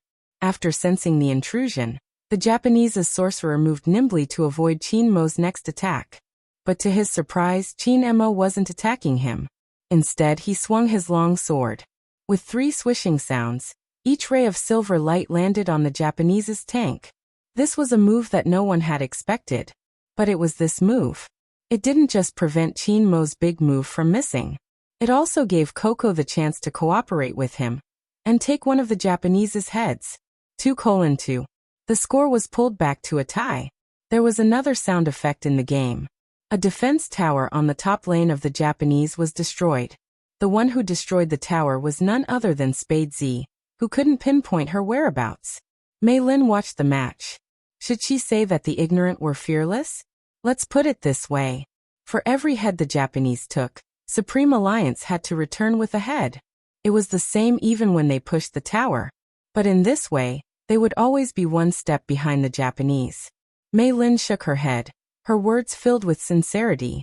They are always behind the Japanese to retaliate and are still being led by the Japanese. I hope Supreme Alliance will wake up soon. However, the match is still a little unexpected. According to the following situation, it will be difficult for Supreme Alliance to retaliate. Those who understand the competition should know that even though the teams have the same number of players, Supreme Alliance is clearly weaker in terms of the minions. Moreover, Supreme Alliance's long-range attackers have already died once. The Japanese's attackers are all online, and they can take down the tower much faster than Supreme Alliance. That was true. Mei Lin's analysis coincided with what the shoutcaster was going to explain. But since Spade Z was above, Hoshino, who was lying in ambush at the bottom lane, had no choice but to turn and head towards his own jungle. Because of his understanding of Z, after taking down their tower. Since she wasn't leading the minions, she was definitely going to kill their jungle. He knew very well how Z carried out the sentence, "Your wilderness is my home," to the end. But some of the audience didn't understand why Hoshino didn't clear the minions. Instead, he headed towards the jungle. When the map of the jungle was zoomed in, the audience finally saw it clearly. Spade Z was clearing the second wave of the Japanese's jungle. The director pulled the camera back to Hoshino. He moved swiftly, the machete in his hand as though it was overflowing with moonlight. He could make it in time. Not only could he make it in time, but he could also trap Spade Z in the jungle. Based on the time, Spade Z should be at half HP by now. However, the next second, the audience fell silent. The red buff was still in effect, but that person was nowhere to be seen. Hoshino held the machete in one hand, walking around the jungle, the blade slicing through the bushes beside the red buff. Speaking of which, this was the first time Hoshino was facing Spade Z alone. Everyone in the audience held their breath. They were guessing the outcome of this battle. Time seemed to be stretched, but it hadn't even been 2 seconds. On the screen, Hoshino suddenly moved. His blade didn't touch the bushes beside the red buff. Instead, he skimmed towards the river. He managed to find me even though I hid like that. Bojo curved her thin lips and leaped to the left. It seems like it's difficult to deal with someone who knows me so well. Hoshino smiled, the sharp blade in his hand and the loving smile on his face forming a stark contrast. I didn't notice it at the start because it's you. I had to think twice. The audience had never seen such a battle. How could they still have the mood to chat at such a crucial moment? Besides, they were clearly enemies. Why do I feel like there's an invisible warm atmosphere around me? But it couldn't be called warm.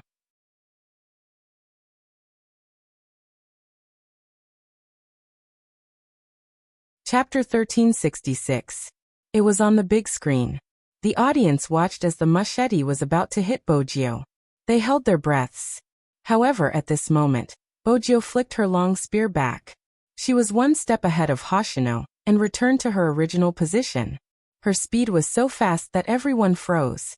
Hoshino's machete missed. This was something that had never happened before. Their battle wasn't over. After Bojo dodged the attack, she didn't have any intention of leaving. She swept her long spear and leaped over. The damage was off the charts. Hoshino moved his mouse and dodged to the right, returning with a machete. Whether it was his positioning or speed, he had amazed the crowd time and time again. Because the two people are too fast. The screen was left with the silver sparks from the collision of the machete and the long spear. Looking at that face, it was handsome in a different style. The camera zoomed in. Hoshino's fingers were moving so fast that it was almost an afterimage. Almost all the shoutcasters froze for a moment as they watched. 3 seconds later, they remembered that they were supposed to explain. But even though they remembered, they were still in a dilemma as to how to explain it. Because the moment one movement was over, another movement followed. They had to slow down the video to explain. It hadn't even been 20 seconds. The movements and positioning of those two players were much more detailed than their explanations of an ordinary team battle. Moreover, there were many skillful movements that the audience wouldn't be able to understand. There were too many things. Even after watching this battle, they wanted to exclaim, "That movement was so cool." So there was such a thought behind it. The high-level players who were watching the livestream saw this scene and muttered to themselves, "They've been predicting the entire time, and it's God-level prediction. These two people are a little too scary." Precise positioning meant that you were able to predict where your opponent's attacks would land. That wasn't all. At this moment, they thought they would see a half HP Spadesy. But unexpectedly, she had a blood-sucking equipment. She could use the damage from the beasts to recover her HP. This meant that even if the skill didn't hit Hoshino, it wouldn't miss. "You're as smart as ever." Hoshino's tone was gentle. It didn't seem like a battle at all. The female fans could really use these words to create a 10,000-word story. Every chapter was about love. The two people in the duel were really too handsome. He couldn't even bear to move the camera away. However, this battle was destined to not last long. 25 seconds seemed to be the limit of the Almighty's patience. Shinmo's eyes deepened as he followed. Hoshino also saw the figure on the map. He sheathed his machete and took a step back. He hid in the bushes but did not leave. Seeing this, a light flashed across Xiao Jing's eyes. "It's starting." "What?" Zhao Sampang was still dizzy. In reality, only those who understood the exchange between Hoshino and Bojio would be confused. Ordinary players, on the other hand, could only see his speed. For a professional like Zhao Sampang, he had seen a lot of things. In the past 20 seconds, his eyes were about to drip eye drops. How did the two of them do it? It was fine if there was a non-human. Why were there so many non-humans? Most importantly, both of their faces were better looking than his. You're tuning in to the Li Mei's Sword of Destiny YouTube channel. We're so grateful for your support, and don't forget to subscribe to join us on this incredible journey through captivating stories. Your generosity through donations truly makes a world of difference, as it's the primary source of revenue that allows me to expand and enhance this channel for you. Thank you from the bottom of my heart for being a part of this adventure.